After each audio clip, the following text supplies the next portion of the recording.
அது எப்படி ஒரு மாநிலத்துக்கு 5 தலைநகரம் இருக்க முடியும்னு சீமானுடைய அந்த ஒரு குறிப்பிட்ட அந்த இதுக்கு விமர்சனங்கள் வருகின்றன. இந்த விமர்சனத்திற்கு பதில் சீமானுக்காக பரிந்து பேசணும்னு எனக்கு ஒன்றும் அவசியம் இருக்கக்கூடாதான்ற கேள்வியும் இருக்கு. பல நிலங்கள் ஆக்கிரமிக்கப்பட்டிருக்கு, நீர் நிலங்களாக இருக்கட்டும், அதே போல விவசாய நிலங்களாக இருக்கட்டும். இதை நான் ஒரு கேள்வியாகவே அண்ணனிடம் கேட்டிருந்தேன். அவர் சொன்ன பதில் என்னன்னா, ஆக்கிரமிப்பு பண்ணப்ப வேடிக்கை பார்த்தோம், இப்ப நான் ஆக்கிரமிப்பு அகற்ற வரல, புதிய விஷயங்களை உருவாக்குவதற்காக வந்திருக்கேன் அப்படின்ற மாதிரி சொல்லியிருந்தாரு. இது சாத்தியமா? இதை நீங்க எப்படி பாக்குறீங்க? நான் ஒரு படி தாண்டி சொல்கிறேன். கண்டிப்பா சீமான் அவர்களினுடைய அந்த செயற்பாட்டு வரைவிலும் அன்பான சர்வாதிகாரம் என்பதை அந்த வார்த்தைக்காக தான் சீனாவை கொண்டு வந்ததற்கு காரணமே அதை நோக்கி தான். நான் ஏன் சீனாவை இலக்காகவும் ஒரு உதாரணமாகவும் கொண்டு வந்தேன்னா, அவர் அதை மனதில் வைத்துதான் பேசியிருக்க வேண்டும் என்பது என்னுடைய கருத்து. அப்ப சீமான் சர்வாதிகாரி தானா சார்? இந்த என்கவுண்டர் அவசியம்தான் என்று சொல்கிறேன். கொடுங்குற்றம் செய்பவனை எப்பாவது ஒரு தடவை 1-2 என்கவுண்டர் பண்ணாதான் குற்றவாளிகளுக்கு அந்த பயம். என்ன சார், நீங்களும் சீமான் அவர்கள் மாதிரியே பேசுறீங்க. நேற்று அவர் கேட்டப்போ பாலியல் வன்கொடுமைகளை எப்படி நீங்க தடுக்க போறீங்க அப்படின்ற கேள்வியை நான் கேட்கும் போது, கண்டிப்பா 2 பேரை சுட்டா தானா எல்லாமே அடங்கிடும். இப்போ அந்த தர்மமுனீஸ்வரன் செய்ததாக சொல்லப்படும் அந்த விளாத்திக்குளம் குற்றத்தில், இந்த மாணவி குற்றத்தில் ஒரு மூதாட்டியை அவன் வன்புணர்வு செய்து கொலை செய்தான். ஆனா உச்ச நீதிமன்றம் வரை போய் அவன் பெயில் வாங்கிட்டு வந்தான். உச்ச நீதிமன்றம் லோக்கல் போலீஸ் ஸ்டேஷன்ல போய் நீ ஏதோ வாரத்துக்கு ஒரு தடவை கைது போகணும், ஏதோ வாரத்துக்கு ஒரு தடவை போய் அந்த 10 நிமிஷம் கைது போட்டு பாக்கி டைம் அவன் மறுபடியும் அதே குற்றம் அதுதானே செஞ்சுக்கிட்டு இருக்கான். அது ஏன் அந்த சிங்கப்பூர்ல அந்த ஒரு வாரம் டூர் போகும்போது நம்ம என்ன செய்யறோமோ அந்த ஒழுக்கத்தை ஏன் சென்னையில் நாம் கடைபிடிக்க முடியாது? உழைப்பை நம்பி நீங்கள் இருக்கும்போது இந்த கட்டுப்பாடு ஒழுக்கம் தானாக வரும். நீங்க அந்த உழைப்பு இல்லாமல் இலவசமாக பல விஷயங்கள் கிடைக்கும் அப்படிங்கும்போது எதன் மீதும் அதோடைய மதிப்பு தெரியாது. கலங்கரை சொந்தங்களுக்கு அன்பு வணக்கம். இன்று நம்மோடு நேர்காணலில் இணைந்திருப்பவர் பத்திரிகையாளர் திரிசக்தி அவர்கள். வணக்கம் சார். வணக்கம். சொல்லுங்கம்மா. நலமா இருக்கீங்களா? நலம். சொல்லுங்க சார். நேற்று சீமான் அவர்கள் அனைத்து ஊடகங்களிலுமே லைவ் போடக்கூடிய அளவுக்கு அவருடைய பேச்சுக்களும் செயல்பாட்டு வரைவும் இருந்தது. இன்னைக்கு அவருடைய செயற்பாட்டு வரைவு வாதம் பிரதிவாதங்களுக்கு உட்பட்டு இருக்கு. ஸோ நம்ம அதை முழுமையா ஆராய்ச்சி பண்ணோம் அப்படின்னா நல்லா இருக்கும் அப்படின்னு நான் நினைக்கிறேன் சார். சொல்லுங்கம்மா. அதாவது சார், முதல்ல 5 தலைநகரங்கள் நான் உருவாக்குவேன் அப்படின்னு சொல்றாரு சார். இது சாத்தியப்படக்கூடிய விஷயம் தானா? அதாவது ஒரு மாநிலத்துக்கு ஒரு தலைநகரம் அப்படிங்கிறது ஒரு பாரம்பரியமாக இருக்கக்கூடியது. 2வது தலைநகரம் இருக்கா? இதெல்லாம் இப்படி சில பழக்கங்கள் அப்படின்னா, நம்ம வீட்டிலேருந்து வெளியில் போனால் இதுதான் ரோடுன்னு சொல்லி போட்டிருக்காங்க, அந்த ரோட்டில் போகிறோம். நாளைக்கு ஒரு கால் ரோடை இதை பிளாக் பண்ணிவிட்டு இந்த பக்கம் வலது பக்கத்துக்கு பதிலாக இடது பக்கம் மாற்றி போட்டான்னா போய் தான் ஆகும். நம்ம அதில் போய் தான் ஆகணும். ஆமாம், பயணம் செஞ்சு தான் ஆகணும். இல்லை நீ இந்த வலது பக்கம் போட்டுட்டீங்களா அந்த ரோட்டில் தான் நான் போவேன்னு சொல்ல முடியாது. ஸோ இதை நான் சொல்கிறது உங்களுக்கு விளங்கத்துன்னு நினைக்கிறேன். அதாவது இந்த மாதிரி விஷயங்களை இது எது சாத்தியம் இல்லைங்கிறது நம்ம நினைக்கிறது ஒரு பக்கம், நம்மை சுற்றி உள்ள சூழ்நிலையை பொறுத்து அமையக்கூடியது. இந்த தலைநகரம் விஷயத்தில் நீங்கள் பேசுனீங்க இல்லையா, அங்கே நான் குறிப்பாக வரேன். இப்போ ஆந்திரா தெலுங்கானா ரெண்டும் ஒன்றா இருந்தபோது அதிலிருந்து தெலுங்கானா போராடி பிரிந்தார்கள். அவர் சந்திரசேகர ராவ் அந்த பிஆர்எஸ்ன்னு இப்போ வச்சுருக்காரு. அப்போ தெலுங்கானா ராஷ்ட்ரிய சமிதின்னு கட்சி ஆரம்பித்து அவர் அதை தனியாக பிரிஞ்சாங்க. அது பிரிஞ்ச போது நீங்கள் பார்த்தீங்கன்னா, அப்போ அவங்களுக்கு ஒரு கட்டமைப்புள்ள ஒரு தலைநகரம் ஆந்திராவுக்கு இல்லை. ஆந்திரா தெலுங்கானா ஒன்றா ஆந்திரான்னு இருந்தது. தெலுங்கானாவை பிரிச்சுட்டாங்க. பூகோள ரீதியாக எங்கே வருது? ஹைதராபாத் தெலுங்கானாவில் வருது. இப்போ ஆந்திராவுக்கு தலைநகரம் இல்லை. இப்போ என்ன ஒரு முடிவு பண்ணாங்க? நியாயமாக மத்திய அரசுடைய மேற்பார்வையில், அப்போ மத்திய அரசுங்கிறது காங்கிரஸ் அரசு, யூபிஏ அரசோ காங்கிரஸ் அரசோ. அப்போது எந்த மத்திய அரசு என்ன பண்ணுச்சு? ஹைதராபாத் பொது தலைநகரம் 10 வருஷம் இருக்கும், இந்த 10 வருஷத்தில் நீங்கள் புது தலைநகரம் உருவாக்கிக்கணும். இவங்க அமராவதின்னு அப்போ சந்திரபாபு நாயுடு அப்போ முதல்வர் முன்னால் அமராவதின்ற இடம் விஜயவாடாக்கும் இதுக்கும் நடுவில் உள்ள ஒரு நகரம். அந்த நகரத்தில் நிறைய காலி மனைகள் இருப்பதனால ஒரு கட்டமைப்பை ஏற்படுத்தலாம். ஒரு விஜயவாடாவை தலைநகராக அறிவிக்கணும்னா ஏற்கனவே உள்ள கட்டமைப்பை அதை இன்னும் விரிவுபடுத்துவதில் சில பிரச்சனைகள் இருக்கலாம். இப்போ நீங்கள் திடீர்னு ரோடு இப்படி தான் இருக்குது, 2 பக்கமும் வந்து 4 மாடி கட்டடம் இருக்குது, 6 மாடி கட்டடம் இருக்குது, 10 மாடி கட்டடம் வரைக்கும் கட்டலாம். 30 மாடி கட்டடம் கட்டணும்னா அதுக்கு 60 அடி ரோடு வேணும்னா 30 அடி ரோடை எப்படி 60 அடி ரோடாக மாற்ற, ஒரு சின்ன உதாரணம். கண்டிப்பா அந்த மாதிரி கட்டமைப்பு புதிய ஒரு இடம் அமராவதி. அதுக்கு அமராவதின்னு பேர் வச்சார். அது வரைக்கும் அமராவதின்னு அங்கே ஒரு நகரம் இல்லை, அது ஒரு நகரமாக்கி ஒரு குறிப்பிட்ட இடத்தை இப்போ பார்த்தீங்கன்னா மெல்ல வந்து அங்கே வந்து வந்துருச்சு. அதுவரை அவங்க என்ன பண்ணாங்கன்னா, இப்போ இந்த உதாரணத்தை ஒப்பிடுவதற்காக நான் அதை சொல்கிறேன். ஹைதராபாத்தை தலைநகராக வைத்து கொண்டிருந்தார்கள் 2 மாநிலமும். அப்புறம் வந்து அவங்க என்ன சொன்னாங்க, விஜயவாடா ஒரு இதில் சொன்னாங்க, விஜயவாடா வந்து அரசியல் தலைநகரமாகவும் விசாகப்பட்டினம் வந்து சில காரணங்களுக்காக சில விஷயங்களுக்காக தலைநகரம் அப்படின்லாம் சொன்னாங்க. அதுக்கப்புறம் வந்து அந்த அமராவதின்ற இடத்துல கொஞ்சம் கொஞ்சமாக இப்போ வந்து செட்டில் ஆகிட்டு வருது. இதே மாதிரி வந்து பஞ்சாபுக்கும் ஹரியானாவுக்கும், பஞ்சாபிலிருந்து ஹரியானா மாநிலம் தனியாக பிரிந்தது ஏதோ ஒரு காலகட்டத்தில், பல வருடங்களுக்கு முன்னால். இதே பிரச்சனை. சண்டிகர் தான் வந்து பஞ்சாபுக்கு தலைநகரம், ஹரியானாவுக்கு தலைநகரம்னு சொல்லக்கூடிய அளவுக்கு ஒரு கட்டமைப்புள்ள ஒரு நகரம் இல்லை, பாக்கியெல்லாம் சிறு நகரங்கள். அப்போ என்ன பண்ணாங்க, இன்னி வரைக்கும் பஞ்சாபுக்கும் சண்டிகர், அது ஹரியானாவுக்கும் சண்டிகர் தான் தலைநகரம். பஞ்சாபுடைய செக்ரட்டேரியட் என்று சொல்லக்கூடிய அவங்களுடைய இதுவும் அங்கே தான் இருக்குது, அரசு அமைப்பு அங்கே தான் இருக்குது. ஹரியானாவுடையதும் அதே சண்டிகரில் தான் இருக்குது. அது வரும்போதே பஞ்சாப் பக்கமாக ஹரியானா பக்கமாக அப்படின்னு சொல்லக்கூடிய அளவுக்கு ஒரே நகரம். அதில் ஒன்றும் இந்த பாதி அந்த பாதின்னு பிரிக்கிற அளவுக்கு அது சாத்தியம் இல்லை. ப்ராக்டிகாலிட்டினால் அப்படி வந்து குறுக்க ஒரு கோடு போட்டு அந்த பக்கம் பஞ்சாப் இந்த பக்கம் ஹரியானான்னு சொல்ல முடியாது. இது ஹரியானா பில்டிங் சொன்னால் 3வது பில்டிங் பஞ்சாப் பில்டிங். அப்படி ஒரு கலவையான சூழ்நிலை, அது அந்த சூழ்நிலை அமைப்பு. அதாவது நான் என்ன எதுக்காக சொல்ல வந்தேன்னா, இப்போ அது இன்னொரு உதாரணம் கூட சொல்லலாம். இந்தியாவிற்கு வந்து டெல்லி தான் அரசியல் ரீதியான தலைநகர். இதுவே வந்து வெள்ளைக்காரன் முதல்ல வந்து ராபர்ட் கிளைவ் வந்து கிழக்கிந்திய கம்பெனின்னு வந்தபோது கொல்கத்தா தான் தலைநகரமாக இருந்தது. கல்கத்தா இன்னைக்கு கொல்கத்தான்னு சொல்லுது. அதுக்கப்புறம் தான் டெல்லி. ஆனால் அதுக்கு முன்னால் முகலாயர் பீரியடில் டெல்லியில் சுல்தான் ஆண்டார், அவர் சுல்தான் பவர்ஃபுல்லாக இருந்தாருன்றதுனால டெல்லி தலைநகராக இருந்தது. கொல்கத்தாவில் வெள்ளையர்கள் வருவதற்கு முன்னால், அதற்கு முன்னால் முகலாயர்கள் இருந்ததுனால. இதெல்லாம் எப்படி இருந்தாலும் அதுக்கப்புறம் மறுபடியும் இந்த வங்காளத்தில் பிரச்சனையெல்லாம் வந்தவொடனே டெல்லியே வந்து சுதந்திரம் பெற்ற இந்தியாலேயும் தலைநகராக வந்துடுச்சு. ஆனாலும் இன்னி வரைக்கும் வர்த்தக தலைநகர் என்று சொல்லப்படுவது மும்பை தான். அது ஒன்றும் தலைநகர்னு அதுக்கு ஒன்றும் டைட்டில் கொடுத்து அரசியல் அமைப்பிலேயோ சட்ட அமைப்பிலேயோ அப்படி இல்லை. ஆனால் இயல்பாக வணிகம் அதிகமாக பணப்பரிமாற்றம், டிரான்சாக்ஷன், கமர்ஷியல் டிரான்சாக்ஷன், வணிக இதெல்லாம் வந்து அதிகமாக நடைபெறுவதால் இன்றைக்கு மும்பை தான் வந்து தலைநகரமாக வருது. இப்போ கூட சென்னையை சொல்லும் பொழுது மருத்துவ தலைநகரம், இந்தியாவின் மருத்துவ தலைநகரம்னு சொல்கிறாங்க. ஏன்னா நிறைய மருத்துவமனைகள் இருக்குது.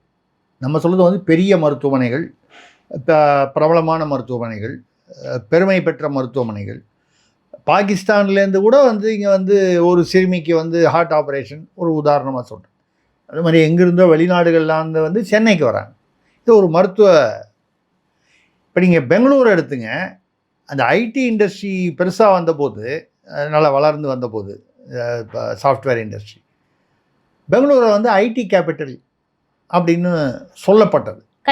சட்ட ரீதியான ஒரு அமைப்பில் இல்லை. இப்போ ஹைதராபாதும் அதுக்கு போட்டி போட்டுட்டு வந்துருச்சு. எதுக்காக சொல்கிறேன்னா, இந்த தலைநகர்னு சொல்லும் பொழுது இது சட்ட ரீதியாக தான் அமையணும்னு அவசியம் இல்லை. அதாவது தேவை பயன்பாட்டிற்கேற்ப, அந்த பயன்பாட்டிற்கான சூழ்நிலைக்கேற்ப. அவர் கூட என்ன சொல்கிறாரு, ஒன்று வந்து கலாச்சார தலைநகர், கன்னியாகுமரி மெய்யியல் சார்ந்தது, மதுரை வந்து தமிழர் அந்த மாதிரியான பண்பாட்டு கலை அந்த மாதிரின்றாங்க. அதே போல வந்து கோவை வர்த்தக ரீதியானது, சென்னை அப்படின்னு எடுத்துக்கிட்டோம்னா தொழில்நுட்ப ரீதியானது அப்படின்னு பிரிச்சு தானே சார் சொல்றாங்க. அதான் சொல்றேன். நான் இப்போ சொல்ல வர்றது என்னன்னா, அவர் 5 ஏன்னா இது வந்தவுடனே ஒரு விமர்சனமும் வருது, அது எப்படி ஒரு மாநிலத்துக்கு 5 தலைநகர் இருக்க முடியும்னு சீமானுடைய அந்த ஒரு குறிப்பிட்ட அந்த இதுக்கு வந்து விமர்சனங்கள் வருகின்றன.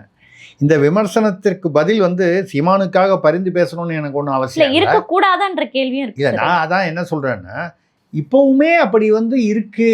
ம். இந்தியாவின் தொழில் தலைநகரம் இது, இந்தியாவின் அரசியல் தலைநகரம் டெல்லி, ம். வணிக தலைநகரம் மும்பை, மருத்துவ தலைநகரம் சென்னை. இப்போ இருக்கே, இது யாரும் வந்து சீமான் அறிவிச்சா வந்தது, இல்லை மோடி அறிவிச்சாரா, இல்லை அதுக்கு முன்னால் மன்மோகன் சிங் அறிவிச்சாரா? அப்படிலாம் ஒன்றும் இல்லை. இயல்பாக அந்தந்த சூழ்நிலை, சுற்றுச்சூழல், பல காரணிகளை வைத்து சாஃப்ட்வேர் இண்டஸ்ட்ரிக்கு வந்து பெங்களூர் தலைநகரம்னு சொல்கிற அளவுக்கு ஏன் வந்ததுன்னா, அங்கே அதிகமாக தென்னிந்தியாவில் பொதுவாக பெங்களூரு, ஹைதராபாத், சென்னை எல்லா இடத்துலையும் இந்த சாஃப்ட்வேர் இண்டஸ்ட்ரி அதிகம். இன்றைக்கும் உலகளாவிய வந்து அமெரிக்காலேயோ மேற்கத்திய நாடுகள்லையோ ஆஸ்திரேலியா போன்ற நாடுகள்லையோ போய் பார்த்தீங்கன்னா, இந்த சாஃப்ட்வேர் இண்டஸ்ட்ரி இந்தியன்ஸ் அதிகமாக இந்தியர்கள் இருக்கிறார்கள்னா தென்னிந்தியர்கள் அதிகமாக இருக்கிறார்கள். வட இந்தியர்களை விட அவங்க இல்லவே இல்லைன்னு சொல்லலை, ஒப்பீட்டில். அப்போது நீங்கள் வந்து 5 தலைநகரம்னு சொன்னதுனால சென்னை மாதிரியே எல்லாத்துக்கும் வந்து அரசியல் அமைப்பு பிரகாரம் 5 தலைநகரம்னு அப்படி எடுத்துக்க வேண்டிய அவசியம் இல்லை. கலாச்சாரம், பண்பாடு, தொழில்நுட்பம், தொழில், அரசியல் அமைப்பு, இப்படி ஒன்னொன்றுத்துக்கும் ஒரு தலைநகரமாக வச்சா அது எதுக்காக அந்த தலைநகரம்னு அடையாளப்படுத்துறது? அதை வைத்து அங்கே பண்பாட்டு தலைநகர், இப்போ பண்பாட்டு தலைநகரம்னா அங்கே பண்பாடு தொடர்பான விஷயங்களை மேம்படுத்தி அதில் வேலை வாய்ப்பு, அதில் தொழில், நீங்கள் சொல்கிற முதலீடு வந்தால் தானே தொழில், இப்படி அதை கொண்டு வரும்பொழுது அந்த நேரங்களுக்கு முக்கியத்துவம். இல்லைன்னா என்ன ஆகிடும்னா மறுபடியும் சென்னையிலேருந்து, முன்னால் சென்னை வந்து கிண்டி வரைக்கும் இருந்துச்சு நான் ஸ்கூல் படிக்கிற காலத்தில். அப்புறம் காலேஜுகளெல்லாம் படிச்சு வரும்போது தாம்பரம் வரைக்கும் போயிடுச்சு. அப்போ அந்த கிண்டி வரைக்கும் இருக்கும்போது பறைமலை வந்து அவுட் ஆஃப் சிட்டி. அப்புறம் தாம்பரம் வரும்போது தாம்பரத்தை தாண்டி பெருங்குளத்தூர் அவுட் ஆஃப் சிட்டி. இந்த பக்கம் வந்து இந்த கொட்டிவாக்கம், திருவான்மையூர் இருக்குது பாருங்கள், அது அவுட் ஆஃப் சிட்டி ஒரு காலத்தில். நான் சொல்கிறது என்னுடைய தலைமுறையிலேயே. இன்றைக்கி நம்ம என்ன பார்க்குறோம், சிறுசேரி வரைக்கும் சென்னை மாநகரம்னு கொண்டு வந்துட்டோம். ஓஎம்ஆர், ஈசிஆர், அதுக்கப்புறம் குடுக்க, மேடவாக்கம், அந்த ரோடு இப்படி விரிவடைந்து கொண்டே போகிறது. நீங்கள் எவ்வளவு சென்னையை விரிவுபடுத்துவீர்கள்? கண்டிப்பாக செங்கல்பட்டு வரைக்கும் பண்ணலாம். அப்புறம் நீங்கள் இப்படியே போய் திண்டிவனம், விழுப்புரம் எல்லாமே சென்னை மாநகரத்தை சேர்ந்தது அப்படின்னு சொன்னால் எல்லாம் ஒன்று தானே. அந்த இப்போ நீங்கள் திண்டிவனம், விழுப்புரமோ, இல்லை மதுரையோ, இல்லை திருச்சியோ, இல்லை கோவையோ, கன்னியாகுமரியோ, எல்லா பகுதிகளும் மேம்பாடு, விரிவாக்கம், மேம்பாடு பெற வேண்டும் என்பது தான். ஏன்னா அப்படி வந்தால் தான் ஒன்றுத்துக்கும். இப்போ கூட உச்சநீதிமன்ற கிளை அவர் சொல்லியிருக்காரு சென்னையில் வரணும்னு. இது ஏற்கனவே ஒரு ப்ரப்போசல் அங்கே டெல்லியில் இருக்குது. அநேகமாக அது வந்து கைகூடக்கூடிய ஒரு அளவில் தான் இருக்குது. தென்னிந்தியாவில் உள்ள வழக்குகள் எல்லாமே அந்த சென்னை கிளையில், உச்சநீதிமன்ற கிளைக்கு வரா மாதிரி இப்போ ஒரு வாரம் நாளோட பத்திரிகைகளில் வந்தது. அதாவது அதற்கான இது விரைவில் வந்துவிடும். இது எதுக்காக? ஒரு பாமர மக்கள் இங்கிருந்து சுப்ரீம் கோர்ட், உச்ச நீதிமன்றத்துக்கு போனோம்னா, டெல்லி வரைக்கும் போனோம்னாலே ஒரு பெரிய செலவு, நேரம், பல விஷயங்கள் இருக்கு. கண்டிப்பாக. இதே மாதிரி நீங்கள் வந்து சென்னைக்கும் டெல்லிக்கும் பார்க்கும்போது, கன்னியாகுமரியிலேருந்து சென்னைக்கு வரவும் 700 கிலோமீட்டருக்கு மேலே வரணும். ஏதோ ஒரு தலைநகரத்துக்கு வந்து செக்ரட்டேரியட்டில் போய் ஒரு பென்ஷன் ஒன்று இருக்குது, அது பார்க்கணுன்னா ஒரு கன்னியாகுமரி, நாகர்கோயிலில் இருக்கிறோம், அங்கேருந்து இங்கே வரதுக்கு 700 கிலோமீட்டர். கண்டிப்பாக சார். இப்படி இந்த தலைநகரங்கள் பிரிக்கப்படும் போது பொருளாதார ரீதியாக தமிழ்நாடு பெரும் வளர்ச்சி பெறுமா சார்? இல்லை, எல்லா விதத்திலும் சமூக ரீதியாகவும் முக்கியமாக பொருளாதார ரீதியாகவும் வளர்ச்சி பெறணுங்கிறதுக்காக தான் இப்படி பிரிக்கிறது.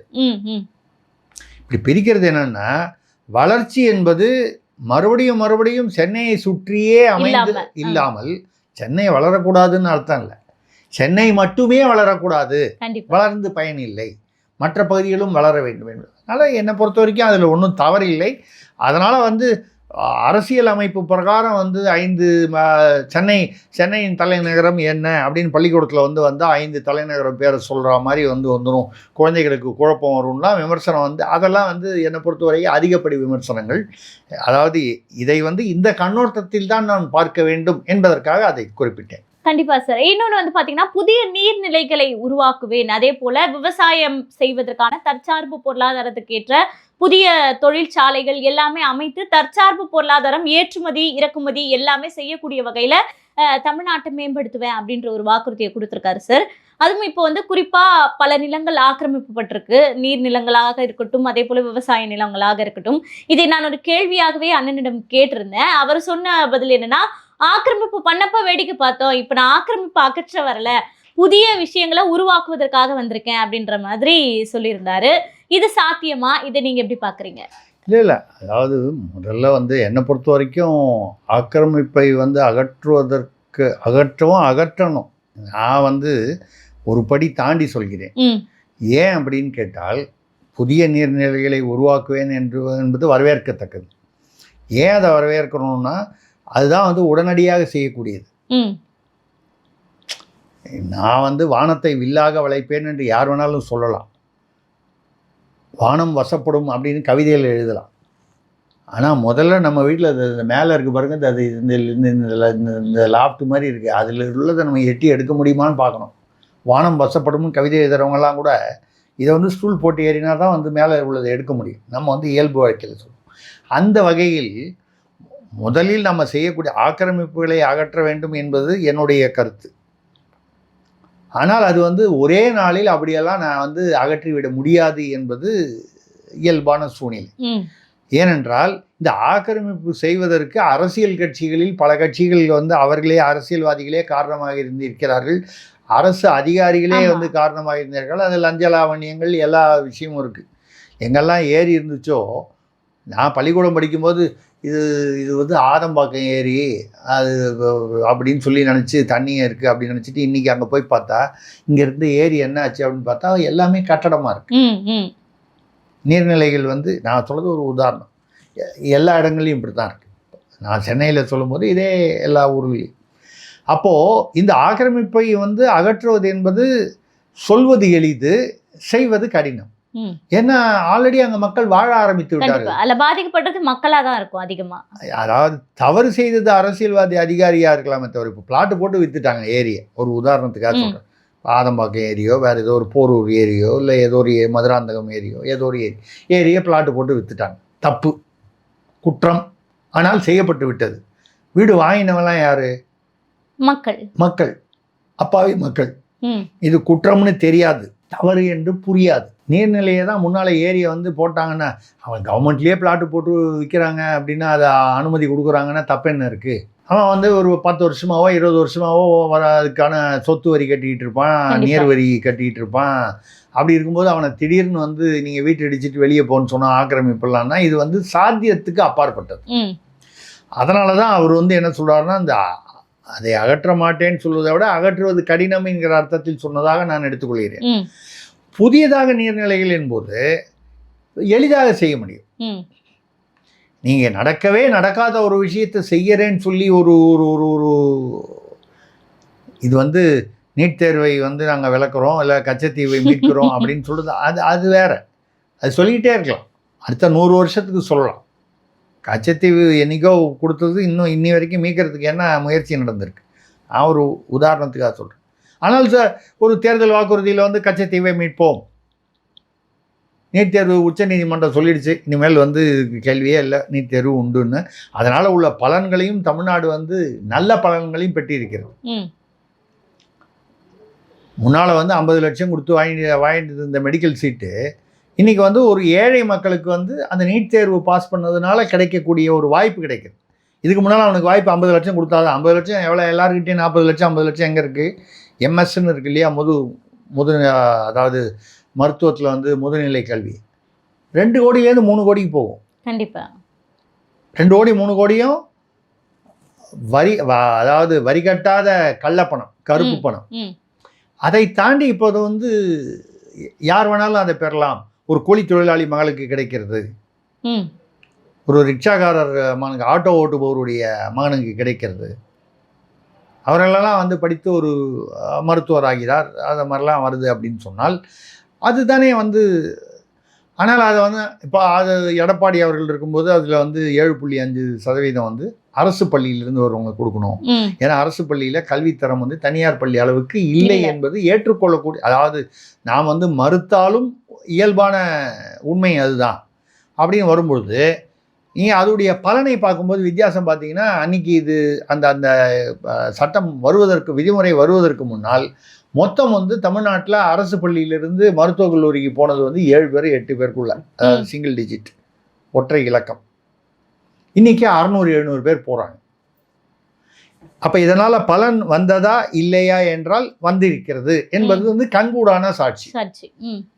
இப்போ இந்த மாதிரி இந்த நீட்டு இந்த மாதிரி விஷயங்களை நடக்காத ஒன்றை நாங்கள் நடத்துவோம், சட்டமன்றத்தில் தீர்மானம் போடுவோம் என்பது போன்ற நாடகங்களை தவிர்த்து நடக்கக்கூடிய விஷயமாக யார் பேசினாலும், அது எந்த அரசியல்வாதி பேசினாலும், நான் திமுக, அதிமுக, இந்த கட்சி, அந்த கட்சி, பாஜக, காங்கிரஸ் இதெல்லாம் தள்ளி நாம் தமிழர் யாராக இருந்தாலும் எது நடக்க முடியுமோ, நடப்பதற்கு சாத்தியமோ அதை அரசியல்வாதிகள் பேசினால் அதை வரவேற்போம்.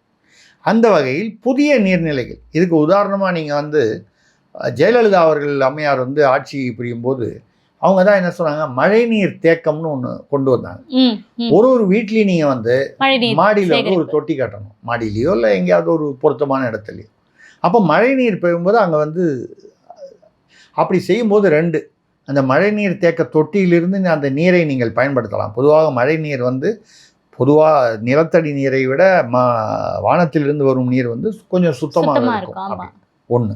2வது, இப்படி தேக்கும் போது நிலத்தடி நீர் தானாக வந்து உயர்கிறது அந்த குளிர்வு தன்மையினால். கொண்டு வந்தாங்களா இல்லையா? அந்த கொண்டு வந்ததுனால பலன் இருந்ததா என்று கேட்டால் நிச்சயமாக இருந்தது. ஆனால் துரதிர்ஷ்டவசமாக அதற்கு பின்னால் அந்த திட்டத்தை அப்படியே வந்து அரசியல் காரணங்களுக்காக அது கைவிடப்பட்டது ஆட்சி மாறியவுடன். அப்போ அந்த மழைநீர் தேக்க தொட்டி ஒரு வீட்லையும் வைக்கணும்னு ஒரு கட்டாயம்னு சொன்னாங்க பாருங்க, அது இப்போ இல்லை. கண்டிப்பாக அந்த ஸ்ட்ரிக்டாக ஃபாலோ பண்ணல. அது அவர்கள் கொண்டு வந்தார்கள் என்பதற்காகவே இவர்கள் வந்து உங்களுக்கு அவர்கள் இவர்கள்னு யாரை சொல்கிறேன்னு புரியும். அது நான் வந்து எந்த பக்கமும் சார்பாக சொல்லலை. ஒரு நல்ல திட்டம் என்றால் அதை யார் கொண்டு வந்தார்கள் என்று பார்ப்பதை விட அந்த திட்டம் மக்களுக்கு எப்படி பலன் கொடுப்பது என்பது, அந்த மாதிரி நல்ல. அப்போ வந்து நீர்நிலைகளை புதிதாக உருவாக்குவோம்.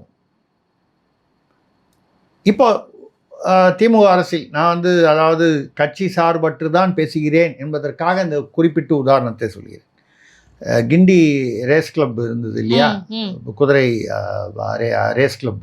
அது இப்போது ரேஸ் கிளப்பு ரேஸை ஒழித்து விட்டார்கள், இப்போ தடை செய்யப்பட்டு விட்டது. அந்த ரேஸ் கோர்ஸ் இருந்த இடம் மிக பிரம்மாண்டமான நிலம். அதில் தமிழ்நாடு வந்து அரசு, இப்பொழுது உள்ள திமுக அரசு, அவங்க வந்து இல்லை அந்த இடத்துல வந்து நீர்நிலைகளை உருவாக்குவதாக இருக்கிறோம் என்று சொன்னார்கள். உயர்நீதிமன்றம் மகிழ்ச்சியோடு அதை ஏற்றுக்கொண்டது. கண்டிப்பாக. அதுக்கப்புறம் அது கொஞ்சம் தாமதமானோன்னே ஏன்னு கேள்வி கேட்டாங்க. அப்புறம் அவங்க ஏதோ ஒரு நீர்நிலையை வந்து குறிப்பிட்ட அளவு உருவாக்கி இருக்கிறார்கள். அவர்கள் சொன்ன அளவுக்கு முழுதாக நிறைவேற்றவில்லை, ஆனால் ஏதோ நிறைவேற்றி இருக்கிறார்கள். நம்ம சில சமயத்தில் அரசியலில் வந்து சொல்கிறதுல அட்லீஸ்ட் ஒரு 25% நடந்தால் சந்தோஷப்படணும், அந்த மாதிரி வந்து நடந்திருக்கு. அப்போது அந்த இடத்துலையோ ரேஸோ நடக்கலை, அது வெறும் மைதானமாக இருக்குது. இல்லைன்னா என்ன ஆகும், ரியல் எஸ்டேட்டில் போட்டு ஃப்ளாட்டாக விற்பாங்க. உயரமான கட்டடங்கள் வரக்கூடாது என்பது நமது எண்ணம் இல்லை. உயரமான கட்டடங்களாகவே வந்து கொண்டிருந்தால், போன தடவை அந்த ஒரு வெள்ளம் வந்தபோது இங்கே இப்போ இந்த பள்ளிக்கரணை பக்கத்தில் ஏதோ ஒரு பூர்வங்கரா என்ற ஒரு பெரிய அந்த அப்பார்ட்மெண்ட் காம்ப்ளெக்ஸில் பார்த்தீங்கன்னா கார்கள் எல்லாம் வந்து வெள்ளத்தில் வந்து மிதந்து ஒன்றோடு ஒன்று ஏதோ அந்த காகித கப்பல் மாதிரி இடிச்சிக்கிடுச்சு. அந்த அளவுக்கு வெள்ளம் பூந்துருச்சு. அது காரணம் என்னன்னா, அது கொடுக்கப்பட்டது வந்து அனுமதி பூரா வந்து ஏரி. நீங்க இயற்கையின் அமைப்பு எப்படி இருக்கு, மேடு பள்ளம் என்று இருப்பதே வந்து அப்படி தண்ணீர் வரும்பொழுது மேட்டிலிருந்து பள்ளத்திற்கு வர வேண்டும். அந்த பள்ளம் வந்து அது நீர்நிலையாக இருக்க வேண்டும், அது மேட்டை பாதிக்கக்கூடாது. அதை விட அந்த பள்ளத்தை விட மேடாக பாதிக்கக்கூடாது. இதுதான் இயல்பு. அதனால தான் பள்ளிக்கரணையில் அந்த சதுப்பு நிலத்தில் வந்து கட்டக்கூடாதுன்னு. ஆனால் அரசியல்வாதிகள் அதிகாரத்தை இப்போ கூட வந்து ஒரு 2000 கோடிக்கு ஏதோ ஒரு தனியார் பெங்களூர் நிறுவனத்துக்கு கொடுத்தாங்க அப்படின்னு சொல்லி இந்த அரசு மீது விமர்சனங்கள், வழக்குகள் உள்ளன. உயர்நீதிமன்றம் தடை செய்து விட்டது. ஏன்? அது அந்த சதுப்பு நிலம் என்பது ஒன்று நெகிழ்வான மண். அதில் போய் நீங்கள் 28 மாடி கட்டினீங்கன்னா இருக்காது. எங்கே விழுந்துச்சுன்னா எவ்வளோ 1000 பேர் பாதிக்கப்படுவார்கள், மக்கள், குழந்தைகள், ஆண்கள், பெண்கள் எல்லாம் சேர்த்து. இன்னொன்று, அது பறவைகளின் சரணாலயம். பறவைகள் எதுக்காக வருது, அங்கே நீர்நிலை இருக்குங்கிறதுக்காக வருது. பறவைகள் ஒரு இடத்துக்கு சரணாலயம் என்று வருகிறது என்றால் அதற்கு காரணம், இப்போ மிருகங்கள் வந்து ஏன் வந்து யானையெல்லாம் திடீர்னு யானை வந்து கிராமத்துக்குள்ளே பூந்து கலாட்டா பண்ணுது. வாழ்விடங்கள் அழிக்கிறதால சிறுத்தை வந்துருச்சு. ஆமாம், நீங்கள் சிறுத்தையும் யானையும் இருக்கிற இடத்துல ரிசார்ட்டுக்கு பர்மிஷன் கொடுத்துட்டீங்க கட்சிக்காரங்களுக்கு, ஏதோ ஒரு கட்சிக்காரங்களுக்கு. அங்கே போய் நீங்கள் அவர்கள் வாழும் இடத்த நீங்கள் வந்து போய் தொந்தரவு பண்ணிங்கன்னா அவர்களுக்கு வந்து உணவு தேடி சரியான இடம் தேடி ஊருக்குள்ளே வந்துடுது, கிராமத்துக்குள்ளே. கண்டிப்பாக இது இது இந்த நிலை தடுக்கப்பட வேண்டுமானால் புதிய நீர்நிலைகள் எங்கே எல்லாம் சாத்தியமோ அதை கொண்டு வருவது என்பது வரவேற்கத்தக்கது. ஆக்கிரமிப்பு இருக்கும் இடங்களையும் முடிந்தவரை மீட்பதற்கு முயல வேண்டும். கண்டிப்பா சார். இன்னொன்று, தற்சார்பு பொருளாதாரம், புதிய தொழிற்சாலைகளை உருவாக்குவது, இதெல்லாம் எப்படி பார்க்குறீங்க சார்? இல்லை, அதாவது ஆட்சிக்கு வந்தால் எல்லாமே வந்து ஆட்சிக்கு வந்தால் அப்படிங்கிறது தான். அவர் எதிர்கட்சியாகவோ இல்லை வந்து ஒரு கட்சியாகவோ இருக்கும் வரை வந்து அதிகாரம் இல்லாமல் எதையும் சாதிக்க முடியாது. கண்டிப்பா. இன்னொன்று சார், இப்போ இந்த புதிய தொழிற்சாலைகளை உருவாக்குவது ஒரு பெரிய மேம்பாட்டு திட்டமாக மாறும்போது அதை வந்து ஒரு அரசாங்கம் அவ்வளவு எளிமையாக செய்ய முடியுமா அப்படின்ற கேள்வியும் இருக்குல்ல சார்? இல்லை, தாராளமாக செய்யலாம். அதாவது உண்மையான முதலீடுகள் அப்படி சொல்லும்போது உங்களுக்கு நான் ஏன் சொல்கிறேன்னு தெரியும். ஆமாம், உண்மையான முதலீடுகள் வந்தால் அது வந்து முதலீடுகளை ஈர்க்க வேண்டும். அப்படி ஈர்க்கக்கூடிய ஒரு அரசாங்கத்தை ஒரு கட்சி நடத்த வேண்டும். எந்த கட்சி ஆட்சிக்கு வருகிறதோ, நம்ம இதில் இந்த கட்சி அந்த கட்சியெல்லாம் பேச, ஆட்சி செய்யும் கட்சி அதற்கான சூழ்நிலைகளையும் அந்த விதிமுறைகளை எளிமைப்படுத்தி, சிங்கிள் விண்டோன்னு சொல்லுவாங்க, ஒரு ஜன்னல் ஒரு சாளரம், அது அது அது ஏன்னா வந்து ஆனால் இங்கேருந்து அங்கே போ அங்கேருந்து இங்கே போனால் வேணவே வேணான்னு. இப்போது மகாராஷ்டிராவில் வந்து அவர்கள் வந்து முதலீடுகளை ஈர்க்கும் பொழுது முதல் 4 நாளிலேயே வந்து சில லட்சம் கோடி வந்தது. உத்தரப்பிரதேசத்தில் அதே மாதிரி நடந்திருக்கு. நம்ம வந்து மகாராஷ்டிரா உத்தரப்பிரதேசம் ஏதோ தமிழ்நாட்டை விட உயர்ந்தது என்று சொல்லி நம்மை தாழ்த்தி கொள்வதற்காக சொல்லலை. அதற்கான கட்டமைப்பு இல்லை, கட்டமைப்புக்கான விதிமுறைகள் இது ரெண்டையும் உருவாக்கி அப்போ நீங்கள் கூப்பிட்டீங்கன்னா முதலீடு பண்ணுறவன் ஆர்வத்தோடு வருவான். கண்டிப்பாக. நீங்கள் இங்கே வந்த உடனே வர்றவங்கிட்டலாம் தப்பி தவறி யாராவது மறந்து போய் இங்கே வந்துடுறான்னா, முதல்ல நீங்கள் எவ்வளோ முதலீடோ அதில் 20% எனக்கு கமிஷன் வேணும்னு கேட்டிங்கன்னா அவன் ஏன் உள்ளே வருவான்? கண்டிப்பா சார். இன்னொன்று, இந்தியாவினுடைய ஒரு மிகப்பெரிய முதுகெலும்பாக, விவசாயத்தின் முதுகெலும்பாக தமிழ்நாடு மாறிடுமா சார்? இந்த மாதிரி தற்சார்பு பொருளாதாரத்தை நம்ம வந்து அதிகப்படுத்தணும். இல்லை, அதுக்கு வந்து அவர் வந்து அதாவது புரட்சிகரமான வேற ஒரு நிகழ்வோடு பேசினேன். ஒரு புரட்சிகரமான அப்படின்னு சொல்லும்போது இதுவரை இல்லாதது தான் புரட்சி. ஆமாம், புதிதாக எது வருகிறதோ புதுமை தான் புரட்சி. அந்த வகையில் நீங்கள் வந்து பார்த்தீங்கன்னா விவசாயிகளையும் அந்த ஆடு மாடு மேய்க்கக்கூடிய அந்த ஆடு மாடு வளர்க்கக்கூடிய அனைவரையும் வந்து இல்லை, அரசியல் ஊழியர்களாக அவர்களை கொள்ள வேண்டும். அரசு வேலைக்கு அவருக்கு கொடுக்கணும்னா நீங்கள் கவர்மெண்ட் ஆஃபீஸில் வந்து விவசாயி உட்கார வச்சுட்டிங்கன்னா அப்புறம் விவசாயம் யார் பண்ணுறது? அவர் சொல்கிறத வந்து அதாவது அது புரிதல் எப்படி இருக்கணும்னா, விவசாயிகள் ஆடு மாடு வளர்ப்பவர்கள் அவர்களுமே அந்த வேளாண்மைக்கு தான் வராங்க. இப்போ ஆவினில் வந்து மாடு வளர்ப்பவர்களை வந்து வேளாண்மைக்கு கீழே தான் கொண்டு வராங்க. அப்போ அவர்களும் விவசாயிகள் தான். அது பால் விவசாயிகள் சொல்லலாம். நம்ம நடுவில் உள்ள முகவர்களை பற்றி பேசலாம். அது எல்லா இடத்துலையும் முகவர்கள் நடுவில், அதாவது ஏஜென்ட்டுகள்னு சொல்லக்கூடிய புரோக்கர்கள், அது வேறு. நம்ம சொல்கிறது உற்பத்தி செய்யக்கூடியவர்கள், அது நெல்லோ இல்லை வேறு தானியமோ இல்லை வந்து பாலோ, ஏன்னா ஆடு மாடுன்னு வரும்போது பால், அப்படி வரக்கூடிய அவர்களையும் வந்து அதை அரசு வேலையாக கொள்ள வேண்டும் சொல்கிறார். அப்படி வரும்போது அவங்களுக்கு என்ன ஓய்வூதியம் கிடைக்கும், மருத்துவ உதவிகள் அவர்களுக்கும் அவங்க குடும்பத்துக்கும் கிடைக்கும். இப்போ ஒரு அரசு ஊழியருக்கு என்னவெல்லாம் வந்து அந்த இந்த நம்ம சொல்லக்கூடிய அந்த பெனிஃபிட்ஸ்ன்னு சொல்லுவோம், பர்க்ஸ்ன்னு சொல்லுவாங்க, இதை வந்து விவசாயிகளுக்கும் அவங்களுக்கெல்லாமும் கிடைக்குதுன்னு வைங்க. அப்போ அவர்களுடைய வருமானம், அவர்களுடைய சமூக அந்தஸ்து எல்லாமே மேம்படும். கண்டிப்பா. இன்னொரு லாபம் நஷ்டம் ரெண்டுத்துலயுமே அரசாங்கத்துக்கும் பங்கு இருக்கும், வந்துடும். அரசாங்கத்துக்கு பங்கு வந்துடும். இன்னொன்று வந்து வானம் பார்த்த பூமி, இந்த தடவை மழை வரல அதனால் வறண்டு போச்சு. இப்போ அரசு ஊழியர், அதாவது அந்த உதாரணம் ஒப்புமை புரியணுன்றதுக்காக சொல்கிறேன். இப்போ அரசு ஊழியருக்கு வந்து மழை பெஞ்சாலும் வெயில் அடித்தாலும் ஆஃபீஸுக்கு போனால் சம்பளம் உண்டு, வேலை செஞ்சால் தான் சம்பளம் உண்டு. அது வந்து இவங்களா பண்ணது. அரசுன்னா வேலை பார்க்கணுங்கிறது தான் எதிர்பார்ப்பு. பார்க்குறவங்களும் இருக்காங்க, மற்றவங்களும் இருக்காங்க. நம்ம சொல்கிறது வந்து மழையோ வெயிலோ அதையெல்லாம் தாண்டி அலுவலகத்திற்கு சென்றால் வேலை செய்தாலும் வச்சுப்போம், செய்கிறாங்கன்னே வச்சுப்போம். சம்பளம்னு ஒன்று மாதம் வந்துடுது. அதை நம்பி அவர்கள் குடும்பம் நடத்தலாம். ஆனால் விவசாயியுடைய நிலை அப்படி இல்லை. கண்டிப்பா மானம் பார்த்த பூமி அப்படின்னு சொல்லி மழை பெய்யலை, இல்லை வந்து ஓவராக பெஞ்சிருச்சு, அறுவடை சமயத்தில் வந்து வெள்ளம் வந்துருச்சுன்னா எல்லாம் அடிச்சிட்டு போயிடும். 4 மாத உழைப்பு வந்து வீணாக போயிடும். அந்த முதலீடும் அவன் போட்ட முதலீடு கடை வாங்கி போட்டிருப்பான். இதெல்லாம் வந்து காப்பீடெல்லாம் இப்போது கொண்டு வந்திருக்காங்க. மத்திய அரசு கொண்டு வந்திருக்கு விவசாயிகளுக்கு காப்பீடு, அதெல்லாம் திட்டங்கள்லாம் இருக்குது. மாநில அரசுகளும் அதில் பங்கேற்கிறாங்க. நம்ம வந்து பொதுவாக சொல்கிறோம் அந்த மாதிரி இருக்குது. ஆனால் அதையெல்லாம் தாண்டி அந்த விவசாயிக்கு இப்போது இதை வந்து அந்த இடத்துல தான் வந்து சீனாவை உதாரணமாக எடுத்துக்கணும். சீனா வந்து நம்மளோட வந்து சில பகைகள் இருக்குது, எல்லை தகராறுகள் இருக்குது, அதெல்லாம் விட்டுருவோம். அவங்ககிட்ட உள்ள கெட்டதெல்லாம் விட்டுட்டு நல்லதை எங்கே இருந்தாலும் நல்லதை எடுத்துக்கொள்ள வேண்டும். நன்மையாக உள்ளதை பார்த்து கற்றுக்கொள்வதில் தவறே இல்லை. கண்டிப்பாக. சீனாவில் வந்து ஏன் வந்து தொழில் அவ்வளவு முன்னேறி இருக்கிறது? முதலீடு யார்? அமெரிக்காவிலேருந்து வர்றீங்களா வாங்க, இந்தியாவிலேருந்து வரீங்களா வாங்க, எங்கேருந்து வரீங்களா வாங்க. இங்கே வந்து அரசாங்கம் வந்து லேபரருக்கு வந்து இவ்வளவு, அதாவது தொழிலாளிகளுக்கு இவ்வளவு கொடுக்கணும், அதை வந்து அரசாங்கமே மேற்பார்வை பார்த்து வேலை ஒழுங்காக நடப்பதற்கு ஏற்பாடு செய்கிறது. அவனுக்கு வேலைக்கு தகுந்த கூலி சரியாக கிடைப்பதற்கு ஏற்பாடு செய்கிறது. இப்போ அவனுடைய வாழ்க்கை வந்து திருப்தியாக போய்விட்டதா? அதை தாண்டி முதலீடு செய்பவனுக்கு லாபம் கிடைக்கிறது. அப்போ இன்னும் மேலும் முதலீடுகள் வருது. மேலும் முதலீடு வந்தால் மேலும் வேலை வாய்ப்பு, மேலும் வேலை வாய்ப்பு வந்தால் பொருளாதார முன்னேற்றம், இதெல்லாம் வருது. நீங்கள் வந்து இத்தனையும் சொன்னதுக்கப்புறம், ஆனால் பாருங்கள், சீனாவில் ஜனநாயகமே இல்லை, ஒரு கட்சி ஆட்சி தான் நடைபெறுகிறது. ஆமாம், அது வந்து நீங்கள் வந்து அகராதிப்படி நீங்கள் வந்து தவறு. ஒரு நாட்டில் ஜனநாயகம் இருக்க வேண்டும். ஜனநாயகம் இருக்க வேண்டும் என்பது உண்மைதான்.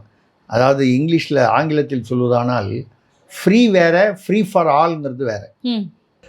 என்னுடைய சுதந்திரம் என்பது நான் விரலை நீட்டும் போது உங்களுடைய மூக்கை இடிக்காத வரை தான் இது என்னுடைய சுதந்திரம். உங்களுடைய மூக்கை தொடுவதாக இருந்தால் அது உங்களுடைய சுதந்திரத்தில் தலையிடுவது, அல்லது எல்லை மீறுவது, இல்லையா?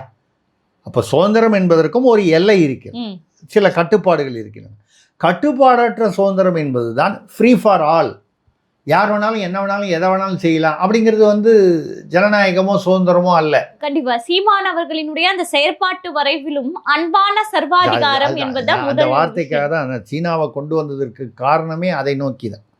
அப்போது நான் ஏன் சீனாவை வந்து இலக்காகவும் ஒரு உதாரணமாகவும் கொண்டு வந்தேன்னா, அவர் அதை மனதில் வைத்து தான் பேசியிருக்க வேண்டும் என்பது என்னுடைய கருத்து. அதாவது அன்பான சர்வாதிகாரம் என்று சொல்வது ஆங்கிலத்தில் வந்து பெனிவலண்ட் டிக்டேட்டர்ஷிப் அப்படின்னு சொல்லுவாங்க. அவர் அதைத்தான் தமிழில் வந்து அன்பான சர்வாதிகாரம். சர்வாதிகாரினாலே மோசம், நம்ம உடனே சர்வாதிகாரினோன்னு என்ன நினைக்கிறோம், கையில் ஒரு சாட்டை எடுத்துகிட்டு வரவன்லாம் அடிச்சுட்டு இருக்கான், சம்மந்தமே இல்லாமல் காரணமே இல்லாமல் எல்லாரையும் அடிமைப்படுத்தி அவன் தான் சர்வாதிகாரி. இல்லை, அன்பான, அதான் பெனிவலண்ட் டிக்டேட்டர்ஷிப். அப்போ சீமான் சர்வாதிகாரி தானா சார்? இல்லை, அதாவது நீங்கள் எல்லாத்துலேயுமே ஜனநாயகம்னா நம்மளதில் என்ன ஆயிடுச்சு, சுதந்திரம், யார் வேணாலும் என்ன வேணாலும் செய்யலாம். நீங்கள் போய் அந்த ரோட்டில் பக்கத்து வீட்டுக்காரன் வீட்டை கொளுத்தலான்னு கேட்டால் எனக்கு சுதந்திரம் இருக்குன்னா, இப்போ பக்கத்து வீட்டுக்காரனோட சுதந்திரம் பாதிக்கப்படுது இல்லையா? அதுதான் நான் உங்களுக்கு அந்த விரல் சொன்னது. மற்றவர்களுடைய மூக்கை தொடக்கூடாது, கண்டிப்பாக அது விரலுடைய எவ்வளவு தூரம் நீட்ட முடியும் அப்படிங்கிறது வந்து, நான் வந்து என்னுடைய வீடு அப்படின்னு சொல்லி என் வீட்டு வரைக்கும் தான் எல்லையில் தான் இருக்கணும். நான் உங்கள் வீட்டுக்குள்ள ட்ரெஸ்பாஸ் வரம்பு மீறி நான் செல்வதானால் அது உங்கள் சுதந்திரத்தில் நான் தலையிடுவது சட்டத்துக்கு விரோதமானது, தார்மீகத்துக்கு விரோதமானது. கண்டிப்பாக. அந்த வகையில் அன்பான சர்வாதிகாரம் என்று அதாவது நிறைய அரசியல்வாதிகள் அந்த வார்த்தைகளை பயன்படுத்த மாட்டார்கள், பயப்படுவார்கள். ஏனென்றால் அரசியல் ரீதியாக அது வந்து திரித்து பேசப்படும். ஆனால் அவர் வந்து தைரியமாக பேசியிருக்கிறார். நான் பேசியிருக்கிற வரைக்கும் வந்து அதை நான் வரவேற்கிறேன். ஏன் அது அப்படின்னு சொன்னால், இந்த ஜனநாயகம் என்ற பெயரில் நீங்கள் உண்மையான ஜனநாயகம் என்றால் சர்வாதிகாரம் ஒழிக்கப்பட வேண்டும், ஜனநாயகம் வரவேற்கப்பட வேண்டும், வளர்க்கப்பட வேண்டும். ஆனால் ஜனநாயகம் என்ற பெயரில் ஒரு கூத்து தான் நடைபெறுகிறது. யார் வேண்டுமானாலும் எதை வேண்டுமானாலும் செய்யலாம், யாரும் யாரையும் கேள்வி கேட்டுவிட முடியாது என்ற ஒரு குழப்பமான நிலைக்கு பெயர் ஜனநாயகம் என்றால் அந்த ஜனநாயகம் நமக்கு தேவையில்லை. கண்டிப்பாக நம்ம ஜனநாயகமே கூடாது என்று சொல்லவில்லை.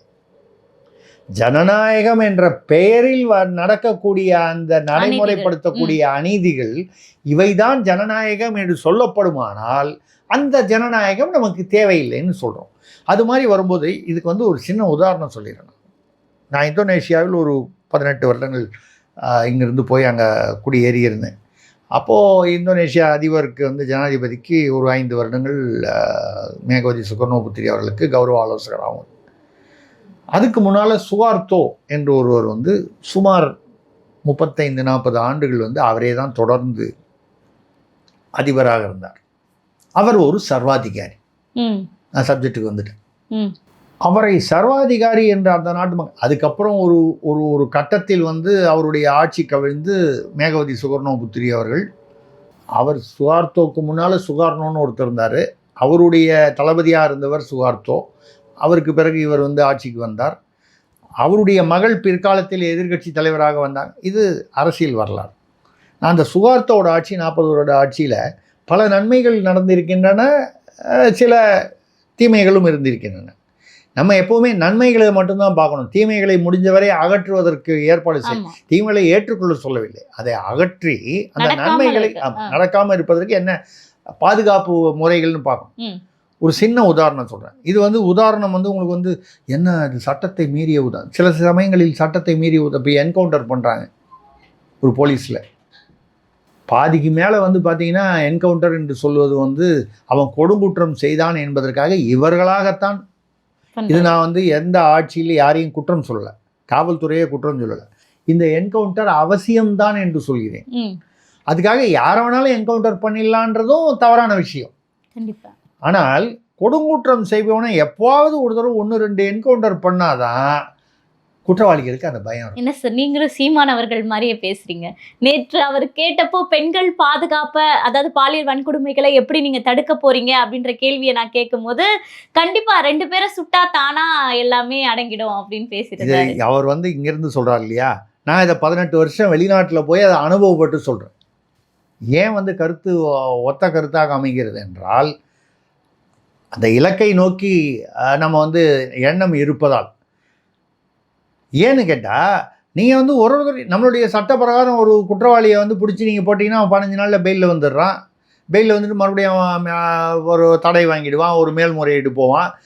கீழ்கோர்ட்லேருந்து செஷன்ஸ் கோர்ட்டு, செஷன்ஸ் கோர்ட்லேருந்து ஹைகோர்ட்டு, ஹைகோர்ட்டில் மறுபடியும் ரிவ்யூக்கு அப்புறம் உச்சநீதிமன்றம், உச்சநீதிமன்றத்துலேயும் வந்து ஆகலைன்னா மறுபடியும் வேறு ஏதோ ஒரு கிளை வழக்காக ஒன்று போட்டு இப்படியே வந்து அவன் வாழ்நாள் முழுக்க தப்பிப்பதற்கு கூட நமது சட்ட விதிமுறைகளில் நீதிமன்ற அமைப்பு, நம்மளுடைய நீதித்துறை அமைப்பில் வழி இருக்கிறது. கண்டிப்பாக. அதனால் நம்ம அதை தவறுன்னு சொல்வதை விட அது வந்து உண்மையிலேயே வந்து இவர்களாம் தப்பிக்க வேண்டும் என்பதற்காக அப்படி எழுதப்பட்டதல்ல அந்த விதிமுறைகள். நிரபராதி தண்டிக்கப்படக்கூடாது என்பதற்காக எழுதப்பட்டது. ஆனா இன்னைக்கு பல பாலியல் குற்றம் செய்தவர்கள் ஏற்கனவே அந்த குற்றங்களை செய்த நபர்களாக தான். இப்ப கூட இப்போ அந்த விளாத்திக்குளத்துல அவர் ஏற்கனவே செஞ்சிருக்காரு. அவருக்கு உச்ச நீதிமன்றம் பிணை கொடுத்திருக்கிறது. நான் அதுதான் வந்து ஒரு கேள்வி கேட்டேன். ஒரு சாதாரண குடும்பத்திலிருந்து வருவதாக சொல்கிறார்கள் அந்த தர்ம முனீஸ்வரன். அவர் உச்ச நீதிமன்றத்தில் போய் அவர் வந்து பிணை வாங்கணும்னா அவர் முதல்ல கீழமை நீதிமன்றம், அப்புறம் செஷன்ஸு, அதுக்கப்புறம் உயர் நீதிமன்றம், அதுலேயும் மேல்முறையீடு, அதுக்கப்புறம் உச்ச நீதிமன்றம், அங்கே போய் பிணை வாங்கியிருக்கணும். எனக்கு தெரிஞ்சு இந்த வழக்கறிஞர் மற்றும் இந்த வழக்கு இதெல்லாம் கணக்கு பார்த்தீங்கன்னா ஒரு 30-40 லட்சம் ரூபாய் செலவு இல்லாமல் அவர் ஆள பண்ணியிருக்காரு மொத்தமாக. நான் சொல்கிறது கம்மியாக கூட இருக்கலாம். சாதாரண குடும்பத்திலிருந்து அவருக்கு எப்படி வந்தது? கண்டிப்பாக. அது அவருடைய பின்னணி என்ன, அது தனிப்பட்ட விஷயம், அது விட்டுருங்க விவகாரம். இப்படி ஒரு குற்றவாளியால் பணம் இருந்தால் தப்பிக்க முடியும். பணமோ பின்னணியோ இல்லை அவர் வந்து ஏழையாக இருப்பார். இந்த கள்ளக்குறிச்சியில் அவர் பேர் என்ன கண்ணுக்குட்டின்னு ஒருத்தர் 17 முறை வந்து கள்ளசாராயம் காய்ச்சி சிறைக்கு சென்றவர். 18வது முறை யாரோ 2 ஆளுங்கட்சி எம்எல்ஏக்களுடைய ஆதரவுடன் அவர் வந்து மறுபடியும் காய்ச்சினாருன்னு சொன்னாங்க. 68 பேர் இறந்து போனப்பறம் அது வரைக்கும் அதை காய்ச்சிக்கிட்டு தான் இருக்காங்க, தெரியல வெளியே. ஆனால் 68 பேர் இறந்து போனப்பறம் அது வெளியே வருது. அப்போ அவர் சிறைக்கு போனார். பெரிய பெரிய வக்கீல்கள்லாம் அவருக்காக பிணைக்கு வந்தாங்க. அவர் வீட்டில் போய் பார்த்தா குடிசை, ஒரு டிவி செட்டு கூட கிடையாது, செல்ஃபோன் கூட அவர் கிடையாது. அப்போ அந்த வக்கீல்களுக்கு வந்து யார் பணம் கொடுத்தாங்க? கண்டிப்பாக அவரால் கொடுத்துருக்க முடியாது. அவர் இருக்கும் அந்த சூழ்நிலை. 17 முறையும் அவர் வந்து ஒரு தடவையும் பிணையில் வந்திருக்காரு. அப்போ யாரோ அவரை தொடர்ந்து காப்பாற்றி வருகிறார். இவர்கள் யார்? ஏதோ ஒரு பெரிய பின்புலம் கொண்டவர்கள், அரசியல்வாதிகள், பெரும் பணக்காரர்கள், வியாபாரிகள், யார் இல்லை கலப்ப. இப்போ தான் அரசியல்வாதி யார், இப்போ சினிமாக்காரங்க யார், வியாபாரி யார், தொழிலதிபர் யார், எல்லாம் ஒன்றாயிடுச்சு. சாராயம் வைத்தவங்களாம் கல்வி தந்தை, மருத்துவ தந்தைன்னு ஆயிட்டாங்க. சாராயமும் நடத்துகிறாங்க, கல்வி நிலையமும் நடத்துகிறாங்க. கேட்டால் கல்வி தந்தைன்னு. எனக்கு என்ன வருத்தம்னா, ஐயா சாராய தந்தைன்னு சொன்னால் நான் சந்தோஷப்படுவேன். அது போய் கல்வி தந்தைன்னு சொல்லி கல்வியை வந்து அவமானப்படுத்துறீங்க. கண்டிப்பாக சார். நான் இந்த சுவார்த்தோ இதுக்காக சொல்கிறேன்னா, அவர் இருக்கும்போது ஒரு ஒரு ஒரு ஒரு எழுதப்படாத சட்டம் ஒன்று கொண்டு வந்தார். அது வந்து சட்ட அமைப்பில் எங்கேயும் இல்லை. என்னென்னா, முதல்ல ஒரு கொடுங்குற்றம் செய்கிறான், ஒரு கற்பழிப்பு இல்லை கொலை செய்கிறான், அவன் தண்டனை வந்து அந்த ஊரில் வந்து பெயில் பிணையே கிடையாது. இந்தோனேஷியாவில் ஒருத்தன் வந்து கைது செய்யப்பட்டான்னு ஒரு குற்றம்னா கேஸ் முடிகிற வரைக்கும் அவன் ஜெயிலில் தான் இருக்கும். ஏதோ ஒரு அவசரம், வீட்டில் யாரோ இறந்து போயிட்டாங்க, உடம்பு சரியில்லைன்னா அந்த மாதிரி சமயத்தில் வெளியில் பரோல்னு சொல்லுவாங்களே, அந்த மாதிரி விடுவாங்க. அது தவிர நம்ம ஊர் மாதிரி இந்த பெயில் சிஸ்டம் கிடையாது. ஆயுள் கைதியாக இருக்கணும். ஆயுள் கைதியா இல்லை. இப்போ நம்ம ஊர் மாதிரி 10 வருஷம்லாம் கேஸ் இல்லை, 6 மாதத்தில் விசாரித்து முடிச்சிடுவாங்க. இந்த 6 மாதத்துக்குள்ளே ஒன்று அவன் குற்றவாளி இல்லை நிரபராதி. குற்றவாளியாக இருந்தால் அதான் குற்றவாளியாக இருந்தால் ஏற்கனவே தான் அவன் சிறையில் தானே இருக்கான். அப்படியே தண்டனை 5 வருஷம் தண்டனைனா 5 வருஷம் ஆயுள் தண்டனை 3 வருஷம் தண்டனை, குற்றத்தின் தன்மையை பொறுத்து. இந்த நடுவில் பெயிலில் வந்துட்டு இப்போ அந்த தர்மமுனீஸ்வரன் செய்ததாக சொல்லப்படும் அந்த விளாத்திக்குளம் குற்றத்தில், இந்த மாணவி குற்றத்தில் 2020 ஒரு ஒரு மூதாட்டியை வந்து அவன் வந்து வன்புணர்வு செய்து கொலை செய்தான். ஆனால் உச்சநீதிமன்றம் வரை போய் அவன் வந்து பெயில் வாங்கிட்டு வந்துட்டான். உச்சநீதிமன்றம் வந்து லோக்கல் போலீஸ் ஸ்டேஷனில் போய் நீ ஏதோ வாரத்துக்கு ஒரு தடவை கைது போகணும், ஏதோ வாரத்துக்கு ஒரு தடவை போய் அந்த 10 நிமிஷம் கைது போட்டு வந்துட்டோன்னா பாக்கி டைம் அவன் வந்து மறுபடியும் அதே கூட்டம் அதுதானே செஞ்சுக்கிட்டு இருக்கான். அதுதானே நடந்திருக்கு. ஒரு உதாரணத்தை வச்சு சொல்கிறோம், பட் பல உதாரணங்கள் இருக்குது. இது அங்கே இந்தோனேஷியாவில் எப்படின்னா அந்த பெயில் சிஸ்டமே கிடையாது, பிணை அப்படிங்கிறதே கிடையாது. வழக்கில் வந்து கைது செய்யப்பட்டால் அது வழக்கு வந்து 10 வருஷம் 15 வருஷம்லாம் நடக்காது. நம்ம ஊரில் வந்து யாரோ ஒரு அரசியல்வாதி வேறு ஏதோ ஒரு கட்சியில் இருந்தார், அப்போ ஊழல்னு சொல்லி சொத்து குவிப்புன்னு சொல்லி வாங்கினது, அதுக்கப்புறம் அவர் 3 தடவை கட்சி மாறி இருப்பார், ஆனாலும் வந்து இன்னும் 15-20 வருஷமாக நடந்துகிட்டு இருக்கும். கண்டிப்பாக இது அங்கே கிடையாது. இப்போ தண்டனைகள் கடுமையாக்கப்படணும்னு சொல்கிறீங்களா? ஆமாம், இல்லை அந்த மாதிரி வரும்போது உதாரணம் சொல்கிறார். அப்போ வந்து அவனை தண்டனைன்னு சொல்லி முடிவு பண்ணி அவன் குற்றவாளி அப்படின்னு சொல்லி அவனுக்கு வந்து ஒரு 5 வருடங்களோ ஏதோ ஒரு, எல்லாமே ஆயுள் தண்டனை தூக்கு தண்டனை கொடுக்க முடியாது. குற்றத்தின் தன்மைக்கு ஏற்ற மாதிரி அவனுக்கு வந்து ஒரு கொள்ளை, கொலை, கற்பழிப்பு இதெல்லாம் கொடும் குற்றம்னு சொல்லக்கூடியது. ஒரு பிக் பாக்கெட்டு, செயின் இழுக்கிறதெல்லாம் இந்த சிறு குற்றங்களில் வரும். அந்த மாதிரி வரும்பொழுது ஒரு முறை அவன் அந்த சிறைக்கு போகிறான் இல்லையா, சிறைக்கு போனோடனே அவனுக்கு தோளில் வந்து ஒரு பச்சை குத்திடுவாங்க. அந்த பச்சை குத்தினால் அவன் ஒரு கொடுங்குற்றத்திற்காக தண்டனை பெற்றவன் என்பது ஒரு அடையாளம். 2வது முறையும் அவன் அந்த 5 வருஷமோ 3 வருஷமோ அவன் சிறையில் இருந்துட்டு வெளியில் வந்துட்டான்னு வைங்க, மறுபடியும் ஒரு குற்றம் செய்கிறான், அதுக்கும் தண்டனை பெறான்னு வைங்க. 6 மாதத்துக்குள்ளே வழக்கு முடிஞ்சிருது இல்லை, அவன் தண்டனை பெற்று போகிறான். 2வது ஒரு பச்சை குத்திடுவாங்க. அதுக்கப்புறம் இந்த 3வது பச்சை குத்துறாங்க பாருங்க, வரலாமே தொடர்ந்து குற்றம் செய்வான், செய்து கொண்டு தான் இருப்பான்னு வச்சுப்போம். அந்த மாதிரி செய்கிறவன் 3வதுன்னா ஒரு ஒரு ஏரியாவில் ஒரு பகுதியில், நம்ம ஊரில் சொல்கிற மாதிரி இப்போ வந்து கோடம்பாக்கத்தில் அந்த மாதிரி ஏரியாவில் ஒரு கொலை நடந்தது, ஒரு கற்பழிப்பு நடந்தது, யாருன்னு தெரியல. இப்போ நான் சொல்கிறது சிசிடிவி அந்த மாதிரி எல்லாம் இல்லாத பீரியடில் சாட்சிகள் இல்லை, போதிய அளவுக்கு இல்லை. அப்போது என்ன பண்ணுவாங்கன்னா, ஆண்கள் எந்த ஏரியாவிலேருந்து வந்து இந்த குற்றம் இல்லை, அவன் இந்த கொலை செய்தவன் வந்து குற்றவாளி வந்து இந்த ரோட்லேருந்து தான் வந்தான், அநேகமாக இந்த ஏரியா இந்த காலனிலேருந்து வந்திருப்பான், இல்லை இந்த பகுதியிலேருந்து வந்திருப்பான், ஏதோ ஒரு காவல்துறைக்கு தெரியும். அந்த அசம்ஷனில் வந்து அங்கே உள்ள ஆண்கள்லாம் வந்து மேல் சட்டையை கட்டிட்டு வெளியில் வந்து நில்லுன்னு இராணுவம் வந்து நிற்கும். போலீஸை விட இராணுவம் வந்து அங்கே அதிகாரம் அதிகமாகப்பட்டது. நேரடியாக மக்களிடம், இங்கே இராணுவங்கிறது நம்ம வந்து எல்லைப்புறம் ஏதாவது ஒரு பேரிடர் வந்தால் மட்டும்தான் இராணுவம். அங்கே வந்து போலீஸ் வரானுங்கள்லாம் வந்து இராணுவம் வரும், அதுக்கு அதிகாரம் அதிகம். அவங்க வந்து ஆண்கள், ஏன்னா ஒரு கற்பழிப்பு குற்றம் என்றால் ஒரு ஆண் தான் செய்திருப்பாங்கிறது தெரியுது, வெளியில் வந்து நில்லுங்க மேலடையை அவிழ்த்து விட்டு யாருக்கெல்லாம் 3 பச்சை இருக்கிறதோ 3 முறை பச்சை அவங்களாம் வண்டியில் ஏற்றிட்டு போயிடுவாங்க. அதோடு அவன் வந்து என்ன ஆனானே தெரியாது. அவன் கதை முடிஞ்சுது.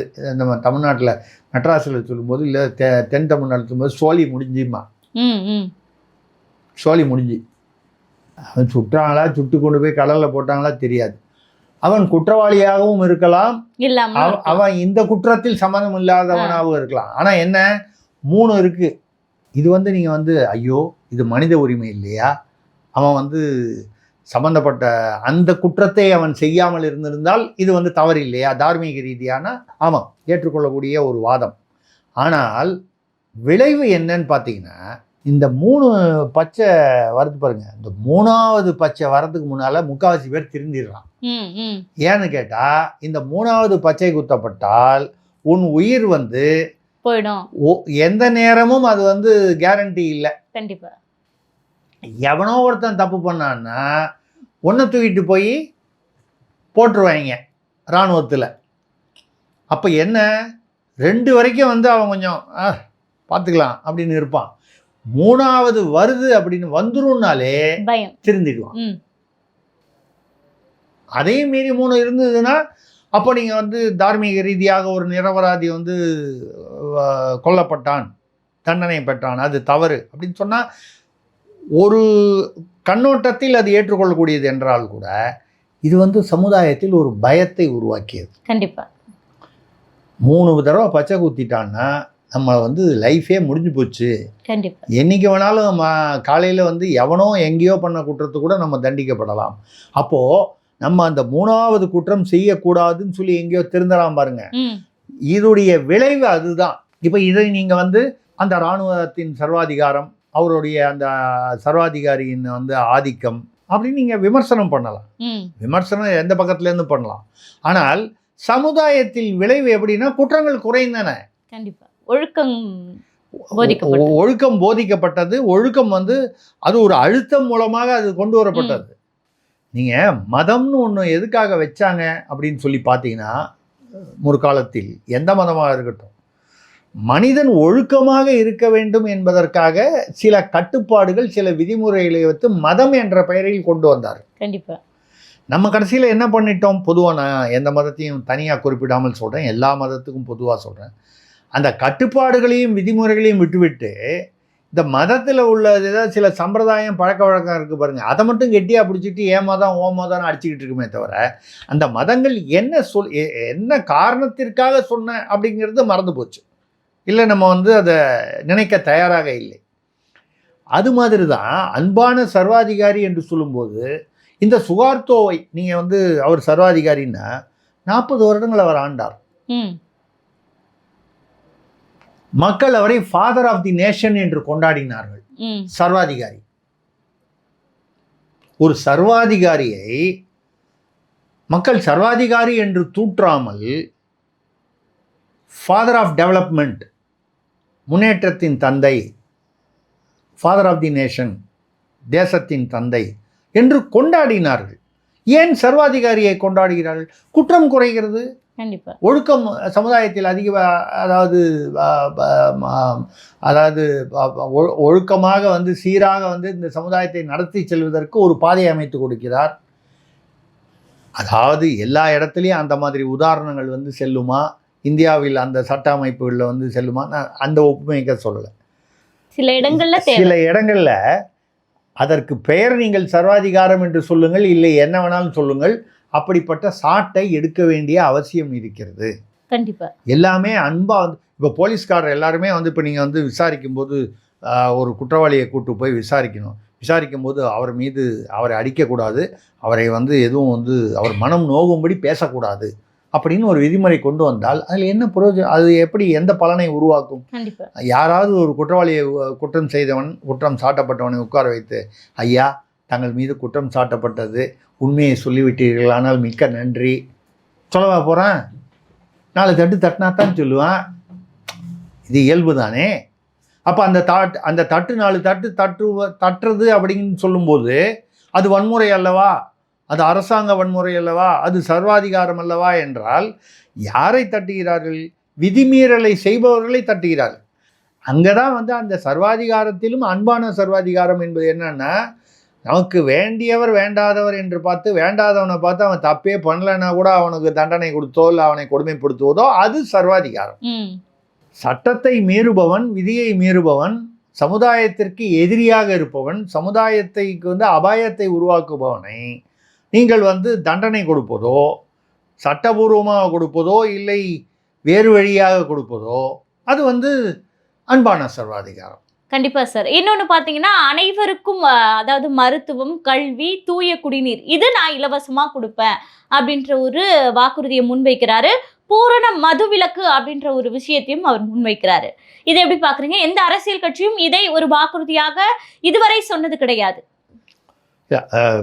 அதுல ஒரே ஒரு சின்ன திருத்தம், பாட்டாளி மக்கள் கட்சி சொல்லி இருக்கிறது. பூரண மதுவிலக்கு என்பதை அவர்கள் ஆரம்பம் முதல் 35 வருடங்களாக அவர்கள் வந்து அழுத்தம் கொடுத்து கொண்டிருக்கிறார்கள்.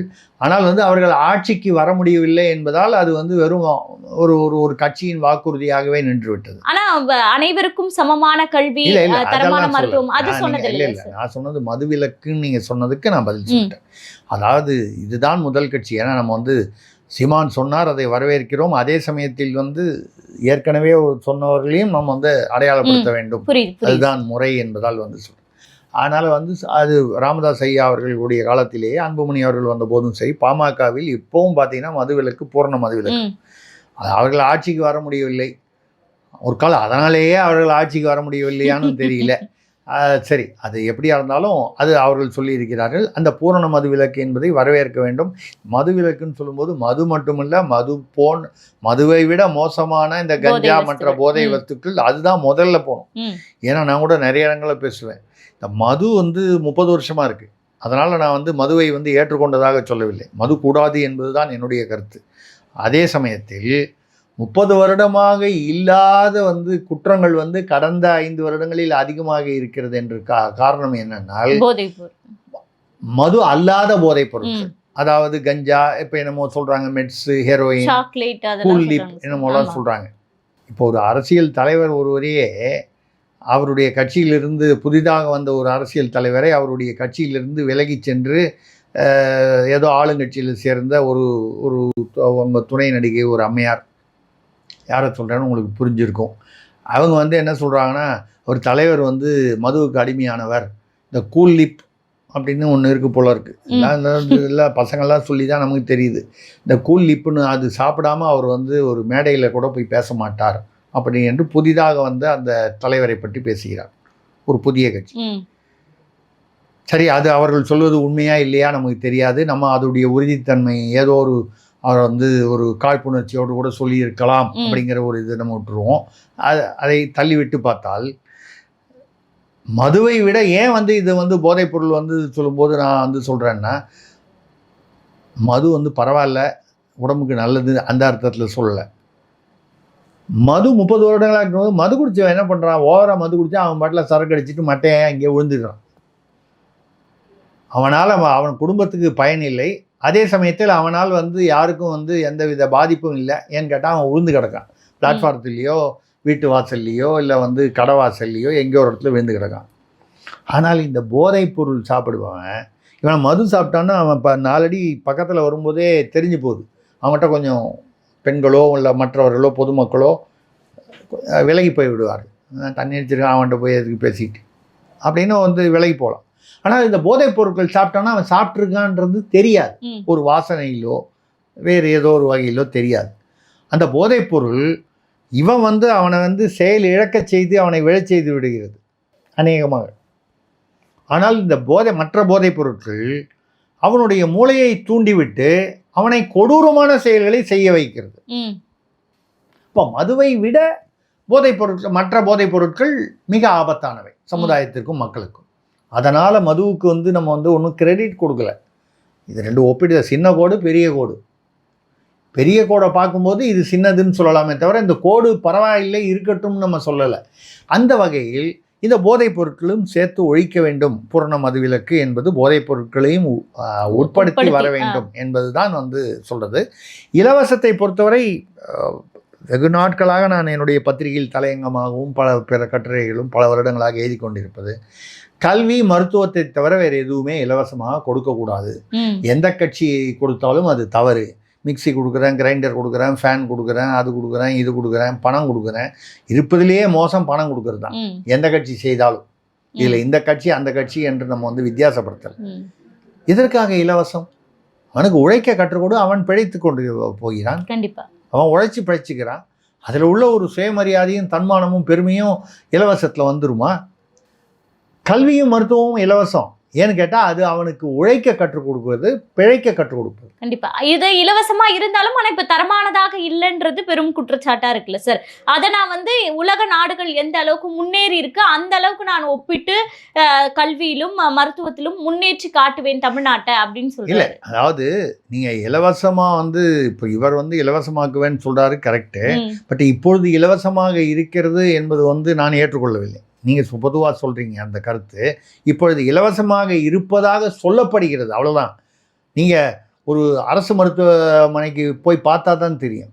அரசு மருத்துவமனைக்கு போய் பார்த்தீங்கன்னா டாக்டர் உங்கள் பக்கத்துலேயே வரமாட்டார். பல மருத்துவர், நான் வந்து எல்லா டாக்டரையும் சொல்லல, அப்படி இருப்பவர்களை சொல்லி அவங்க வந்து வரமாட்டாங்க. அப்புறம் அங்கே உள்ள அந்த கடைநிலை பணியாளர் கூப்பிட்டிங்கன்னா, இல்லை ஒரு 2000 கொடுத்தீங்கன்னா அது உடனே பார்க்கறதுக்கு ஏற்பாடு பண்ணுவோம். நீங்கள் அது கொடுக்குறேன்னு சொன்னோன்னு பார்த்தீங்கன்னா எங்கிருந்தோ அவர் திடீர்னு மாயாவியாக வந்து முளைப்பார் அவர். அப்புறம் ஆப்ரேஷன் பண்ணணும், கவர்மெண்ட்டில் இலவசம். ஆனால் வெளியில் நீங்கள் பிரைவேட் ஆஸ்பத்திரிக்கு போனீங்கன்னா 1,00,000 ரூபா ஆகும். இங்கே ஒரு 20,000 ரூபா கொடுத்தா முடிச்சிடலாம். ஆக இலவசம் என்று சொல்லப்படுகிறதே தவிர உண்மையிலேயே அது இலவசமாக இல்லை. லஞ்சத்தை வந்து வளர்ப்பதற்காக அது வேறு துஷ்பிரயோகம், தவறான வழியில் பயன்படுத்தப்படுகிறது. அது இல்லாமல் உண்மையான இலவசம் வர வேண்டும், அவ்வளோதான் நான் சொல்வது. சீமான் சொல்வதை வலியுறுத்தி நான் சொல்வது, உண்மையான இலவசம் வர வேண்டும். இலவசம் என்கிற பெயரில் லஞ்சத்தை வளர்ப்பதாக இருக்கக்கூடாது. உண்மையான இலவசமாக வர வேண்டும். அது வந்து சாதி மதங்களை தாண்டி அது வந்து இந்தியாவின் குடிமகன், தமிழ்நாட்டின் குடிமகன் என்றால் தமிழ்நாடு என்ற மாநிலம் வரும். இந்த மாநிலத்தில் அனைவருக்கும் அது வந்து கல்வி இலவசம், வயது வித்தியாசம் இல்லாமல் மருத்துவம் இலவசம் வந்தால் இதோடைய பயன்கள் அவன் தானே, கல்வி இருந்தால் தானே பிழைச்சிக்கிறான். மருத்துவம் வந்து அவன் வந்து அப்படி உழைக்கும் போது அவனுக்கு ஏற்படக்கூடிய உடலால் ஏற்படக்கூடிய இயற்கையால் ஏற்படக்கூடிய உபாதைகள், உணவால் ஏற்படக்கூடிய, இப்போ விவசாயத்தையும் நீங்கள் வந்து சரி செய்து விட்டீர்கள், சீர் செய்து விட்டீர்கள். அதில் இந்த செயற்கை உரம் கிடையாது, ஆமாம், அதெல்லாம் வந்து தவிர்த்து கொண்டு விட்டீர்களானால், இந்த கெமிக்கல்னு ரசாயனங்களை எல்லாம் தவிர்த்து விட்டீர்களானால், அப்போது உங்கள் உண்ணும் உணவு விஷமாகாது. உணவே மருந்து. உணவே மருந்து. இன்றைக்கி வந்து பார்த்தீங்கன்னா எத்தனை டாக்டர் என்ன கொடுத்தாலும் அந்த இயற்கையினால் வரக்கூடிய மருந்து வந்து யார் நம்பி அதை வந்து உட்கொள்கிறார்களோ அவர்களுக்கு அதற்கான பயன் விளைகிறது. மக்களுக்கு வந்து நம்பிக்கை இல்லாத அளவுக்கு விளம்பரங்களும் அந்த இந்த மருந்து கம்பெனிகள் விளம்பரமும் மருத்துவமனைகளின் விளம்பரங்களும் வந்து அதை மறைத்து விடுகிறது. இந்த இயற்கையினால் வரக்கூடியது அதெல்லாம் பார்த்தீங்கன்னா ஒரு தலைமுறைக்கு முன்னால் இருமலா தம்பி அதை ஒன்றும் இல்லைப்பா அப்படின்னு பாட்டி வீட்டில் வயதானவர்கள் சொல்வார்கள். இந்த சித்திரத்தை கஷாயம் போட்டு படுக்கும்போது அப்படி ஒரு உதாரணமாக சொல்கிறேன், 4 நாள் போட்டால் கரெக்டாக சரியாக போயிடும். ஆனால் இப்போ வந்து அதெல்லாம் டாக்டர்கிட்ட போய் அவர் வந்து ஒரு ஆன்டிபயாட்டிக் கொடுத்து அதனால் வேறு விளைவுகள் ஏற்பட்டாலும் அதுக்கு ஒரு தனியாக இன்னொரு டாக்டரை பார்த்து இதெல்லாம் செலவு பண்ணி சும்மா கிடக்கிற சித்திரத்தை சொல்லுவாங்க. இந்த ஆடாத்தோடையை பறிச்சுட்டு வா, அது எங்கேயாவது தெருவில் இருக்கும், இல்லை தோட்டத்தில் இருக்கும். வெற்றிலையை பறிச்சுட்டு வா, வீட்டிலேயே இருக்கும். இலவசமாக இயற்கை நமக்கு கொடுத்த இலவசத்தை பயன்படுத்தி மருந்துகளை பயன்படுத்தின காலம் போய் பல்லு வலியா தம்பி ஒரு கிராம்பு வாங்கி இது இருக்கு. கடைசியில் நம்ம வாங்குகிற மருந்து பார்த்தீங்கன்னா அதில் நீங்கள் படித்து பார்த்தீங்கன்னா தெரியும், கிராம்பில் இருந்து தான் மூலப்பொருளாக இருக்கும். இது இயல்பாக அமைவது. அப்போது நான் என்ன சொல்கிறதுன்னா, இந்த கல்வியும் மருத்துவமும் அதில் ஒன்று சொல்லியிருக்காரு, குடிநீர். அது வந்து காலத்தின் கட்டாயத்தினால சொல்ல வேண்டியது. ஏன்னா இப்போ குடிநீரே வந்து பாட்டிலில் போட்டு விற்கிறதுன்றது வந்துருச்சு. கேலன்லேயும் விற்கிறாங்க, பாட்டிலையும் விற்கிறாங்க. அது என்னமோ சுத்தமாக இருக்குன்னு ஒரு நம்பிக்கையில் தான் குடிக்கிறான். அந்த பிராண்ட் நேமை பார்த்துட்டு அந்த பிராண்ட் நேமே ஒருத்தன் வந்து போலியா வந்து அதே மாதிரி அடித்து விற்கிறான். அதுவும் கண்டுபிடிக்க முடியல. உங்களால் எப்படி அதை சரிபார்க்க முடியாது. ஒரு நம்பிக்கை தான். நம்ம ஹோட்டலில் போனோன்னு தண்ணி கொண்டு வச்சா, இல்லைப்பா எனக்கு பாட்டில் தண்ணி கொண்டு வச்சு, நானே சொல்லியிருக்கேன். நான் மற்றவர்களை வந்து ஏதோ நான் நகையாடுவது என்பது இல்லை, வேறு வழி இல்லை. நம்ம என்ன நினைக்கிறோம்னா அந்த பாட்டிலில் வரக்கூடிய அந்த குடிநீர் வந்து இதை விட அவர் கொண்டு வரும் குடிநீரை விட இது சுத்தமாக இருக்கும் என்ற நம்பிக்கை தான்.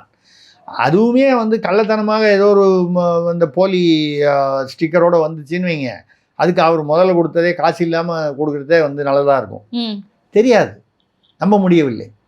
அதனால் குடிநீரை வந்து இப்போ அத்தியாவசிய தேவை என்பதால் அதை வந்து அவர் சேர்த்திருக்கிறார், வரவேற்க வேண்டிய விஷயம். இது 3 மட்டும் இலவசம் அப்படின்னு சொன்னால் மக்கள் உழைத்து பிழைப்பதற்கு கற்றுக்கொள்வார்கள். உழைத்து பிழைக்கும் போது அந்த உழைப்பின் மீது அவர்களுக்கு இருக்கும் அந்த நம்பிக்கை, அதை வளர வேண்டும் என்பது இருக்கும். அப்படி வரும்போது சமுதாயமே இந்த லஞ்ச லாவண்யம்னு சொல்லக்கூடிய இந்த மாதிரி இந்த பொருளாதார குற்றங்கள் நிகழ்வது வந்து குறையும். கண்டிப்பா. இன்னொன்று பெரிய அளவுக்கு வந்து பாத்தீங்கன்னா செலவுகள் குறையும் இல்லை சார் மக்களுக்கு. அதாவது கல்விக்கு, அதே போல குடிநீர், மருத்துவம், இதுக்கு தான் அதிகமா நம்ம வந்து செலவு பண்றோம் இல்லைங்களா? ஆமாமா. அதான் அது குறைந்தாலே வெறும் நீங்க உணவு, உடை, இருப்பிடம் எவ்வளவுதானே. உணவு, உடை, இருப்பிடம், அதுவும் வந்து உணவு வந்து இயற்கை சார்ந்த உணவாக நீங்கள் உண்ண ஆரம்பித்து விட்டால் விலையும் கம்மி, அது விலையும் கம்மி, கிடைப்பதும் எளிது, தொல்லையும் கம்மி. அதாவது அதனால் விளையக்கூடிய அபாயங்கள், மற்ற ரசாயன பொருட்கள் கலந்தது. இப்போ இன்னைக்கு ஏதோ நம்ம அதாவது சொல்ல ஜங்க் ஃபுட் அப்படின்னு ஆங்கிலத்தில் சொல்வார். உண்மையாக சொல்லப்போனால் அது வந்து குப்பை உணவு என்று தான் தமிழ்படுத்த வேண்டும். அந்த மாதிரி குப்பை போன்ற உணவு, ஒதுக்கப்பட வேண்டிய உணவு, அதைத்தானே நம்ம கேட்டு போய் விலை கொடுத்து வாங்கி ஆர்டர் பண்ணி வீட்டுக்கு வர வச்சு சாப்பிட்றோம். அதை வந்து நம்ம வந்து குறைக்க வேண்டும். ஸோ இந்த கல்வி, மருத்துவம், குடிநீர் இலவசமானால் பாக்கி எல்லாமே சரியாக அந்த நேர்கோட்டில் வந்துவிடும். சமுதாயத்தில் உழைப்பு, நேர்மை, முன்னேற்றம், வளர்ச்சி, ஆரோக்கியம், சுகாதாரம் ஒன்றன் பின் ஒன்றாக வரிசையாக வந்துவிடும். ஏன்னா நீங்கள் அந்த உழைப்பை நம்புறீங்க. கண்டிப்பாக. நீங்கள் நம்ம நாட்டில் நீங்கள் வந்து ஒரு உதாரணத்துக்கு பார்த்தீங்கன்னா அந்த ஒழுக்கம் கட்டுப்பாடு, இங்கே நம்ம மெட்ராஸில் இருக்கும்போது காரில் போகிறோம் இல்லை பைக்கில் போவோம், ஏதோ ஒன்று கடிச்சு ஏதோ ஒன்று சாப்பிடுவான். சாப்பிட்டு மிச்சமோ இல்லை வந்து அந்த அந்த மேலே பிளாஸ்டிக்கு அது ஏதாவது ஒன்று இருக்கும், அது அப்படியே அங்கே சாலையில் விட்டு எறிஞ்சிட்டு போவான். காரில் இருக்கிறோம், கார் கதவை திறந்துட்டு அப்படி விட்டு எறிஞ்சிட்டு போவான். இந்தியாவுக்குள்ளே இதே ஆள் சிங்கப்பூருக்கு ஒரு வாரம் டூர் போவான். இந்த சாக்லேட்டு பேப்பரை வந்து உரித்து வெளியில் போட்டான்னா அடுத்த 10 செகண்டில் எங்கேருந்தோ அது திடீர்னு வந்து சினிமாவில் வர்ற மாதிரி ஒரு பைக்கில் வந்து ஒரு போலீஸ்காரர் வருவான் சிங்கப்பூரில். டப்புன்னு பிடிச்சி $500 கையோட ஃபைன் கட்டினா தான் நகர முடியும். அப்போ இங்கிருந்து நம்மால் போகிறான்ல, அவன் வந்து என்ன செய்கிறான், அவன் வீட்டில் ஒரு குழந்தையோ ஒரு அந்த வயசு பையனோ வந்து உரித்து அந்த சாக்லேட்டை வெளியில் எரிப்போம். ஏ போடாத தம்பி, போடாத, சிங்கப்பூர் பிடிச்சிருவாங்க. இங்கேயே உள்ள காருக்குள்ளே பத்திரமா ஒரு கவரில் போட்டு வெயிலில் ஏதோ ஒரு இதில் வச்சு காருக்குள்ளேயே வச்சுருப்பாங்க ஒரு குப்பை எறிவதற்காக சின்ன டப்பா. அதை அப்புறம் வீட்டுக்கு போய் அதை காலி பண்ணிக்கலாம். இதே மனிதன் இந்த சமுதாயத்தில் வளர்ந்து இப்படியே பழகியவன் அங்கே போய் அந்த விதிமுறை இருக்குது, தண்டனை கிடைக்கும், அது பொருளாதார ரீதியான தண்டனையோ இல்லை சிறை தண்டனையோ இல்லை வந்து ஏதோ ஒரு சமூக சேவை செய்யணும்னு சொல்லி கொண்டு போய் விடுவாங்க. அப்படியும் தண்டனைகள் உண்டு. அப்படிப்பட்ட தண்டனை இது தண்டனை இருக்குன்னு தெரிஞ்சால் அவனுடைய மனமாற்றம் அடைகிறதா இல்லையா? அப்போது அது ஏன் அந்த சிங்கப்பூரில் அந்த ஒரு வாரம் டூர் போகும்போது நம்ம என்ன செய்கிறோமோ அந்த ஒழுக்கத்தை ஏன் சென்னையில் நாம் கடைபிடிக்க முடியாது? கூடாது. ஏன்னா இங்கே அந்த சட்டம் இல்லை. சட்டம் அப்படியே இருந்தாலும் அதை வந்து ஒழுங்காக நடைமுறைப்படுத்துவது. ஸோ இதெல்லாம் தான் வந்து இந்த ஒழுக்கமும் கட்டுப்பாடும் எங்கே வரும்னு கேட்டால், உழைப்பை நம்பி நீங்கள் வந்து இருக்கும்போது இந்த கட்டுப்பாடு ஒழுக்கம் தானாக வரும். நீங்கள் அந்த உழைப்பு இல்லாமல் இலவசமாக பல விஷயங்கள் கிடைக்கும் அப்படிங்கும்போது உங்களுக்கு எதன் மீதும் வந்து அதோடைய மதிப்பு தெரியாது. கண்டிப்பாக அதோடைய மதிப்பு தெரியாது. நீங்கள் இப்போ இந்த ஒரு குழந்தை வந்து இந்த மாதிரி ஒரு சேரில் இருக்குது, உட்கார்ந்துட்டு இருக்கும்போது இப்படி கீறுதுன்னா அப்பாவோ அம்மாவோ இப்படி கீறினீங்கன்னா அது வந்து வீணாக போயிடும், அது கூடாது அப்படிங்கிறத அது சொல்லி கொடுக்கணும். அதை மீறி அது வந்து சொன்னதுக்கப்புறமும் செஞ்சால் வந்து அடிச்சிருவேன், இல்லை அவசியம் ஏற்பட்டால் ஒரு தட்டு லேசாக வலிக்கலாம், ரொம்ப வலிக்காமல், அது நாசூக்காக அந்த பயம் வருவதற்காக. அந்த தண்டனை பயம்தான் வந்து அந்த ஒழுக்கத்தை கொண்டு வரும், கட்டுப்பாட்டை கொண்டு வரும். தண்டிக்க வேண்டும் என்ற அவசியம் இல்லை, தண்டனை பயம், அதுதானே சட்டம் என்பது. கண்டிப்பா இதை நீங்கள் மீறினால் உங்களுக்கு தண்டனை என்பது தானே. நமக்கு பிரச்சனை வந்து சட்டம் இல்லைங்கிறது இல்லை, இந்த சட்டத்தை சரியாக நடைமுறை இல்லை. இப்போ இவர் சொல்கிற அந்த உழைப்பு அப்படின்னு அதை நம்ப வேண்டி வந்துருச்சுன்னா அது எப்போ வரும்? கல்வி மருத்துவம்லாம் இலவசமாக வந்தால் உழைப்பின் மீது மரியாதையும் நம்பிக்கையும் வரும், நேர்மையும் தானாக வரும். கண்டிப்பாக சார். அது அந்த வகையில் நான் அதுதான் சொல்கிறது. சீமான் அவர்கள் இப்போ கொண்டு வந்திருப்பது வந்து ஒரு தேர்தல் வாக்குறுதியாக மட்டும் நான் நினைக்கவில்லை, ஒரு கட்சியின் வந்து ஒரு கொள்கை வடிவமாக நினைக்கிறேன். ஒரு சமுதாயம் இப்படிப்பட்ட ஒரு கட்டுப்பாட்டு உள்ள ஒரு வளர்ச்சியை அடைய வேண்டிய அதற்கான வழிமுறையாக, இது ஏதோ 2026 தேர்தலுக்கு மட்டும் உரித்தான ஒரு இதுன்னு நான் வந்து எடுத்துக்கல. இதை வந்து இந்த டெக்ஸ்ட் புக்குன்னு சொல்லுவோம், பாடப்புத்தகம், அது மாதிரி அரசியல் பாடப்புத்தகமாக ஏற்றுக்கொள்ளக்கூடிய அளவுக்கு அதில் கருத்தியல் இருக்கிறது என்ற வகையில் அதை பாராட்டுகிறேன். அதே சமயம் வழக்கம் போல் அதையும் சொல்லிடுறேன், நம்ம மக்கள் அதை எவ்வளோ தூரம் புரிந்து கொண்டு அதை வாக்கு வங்கியில் வந்து அதை பிரதிபலிக்கப் போகிறார்கள் என்பது தெரியாது. அப்படி பிரதிபலிப்பானால் உள்ளபடியே நாம் மகிழ வேண்டும். கண்டிப்பாக மக்கள் அந்த கருத்தியலை புரிந்து கொள்ள தொடங்கி விட்டார்கள் என்று நம்ம வந்து பண்ணுவோம், குற்றங்கள் குறையும், உழைப்பு அதிகமாகும், நேர்மைக்கு மரியாதை வரும். இப்போ நேர்மையாக இருக்கான்னு சொன்னாலே ஒருத்தனை பார்த்தா பழக தெரியாதவன் அப்படின்னு ஒரு எள்ளி நகையாடுற அளவுக்கு இருக்கு இல்லையா, அந்த நிலை மாறும். அதுதான் என்னுடைய கருத்து. கண்டிப்பாக சார். நடப்பு கால அரசியல் குறித்தும் குறிப்பாக நாம் தமிழர் கட்சியினுடைய செயல்பாட்டு வரைவில் இருக்கக்கூடிய சாதகங்கள் பாதகங்கள் என்ன அப்படின்றத பற்றியும் ஒரு முழுமையான அலசலாக இந்த காணொலியில் பார்த்தோம். தொடர்ந்து பேசுவோம். நன்றி. நன்றிம்மா, வணக்கம்.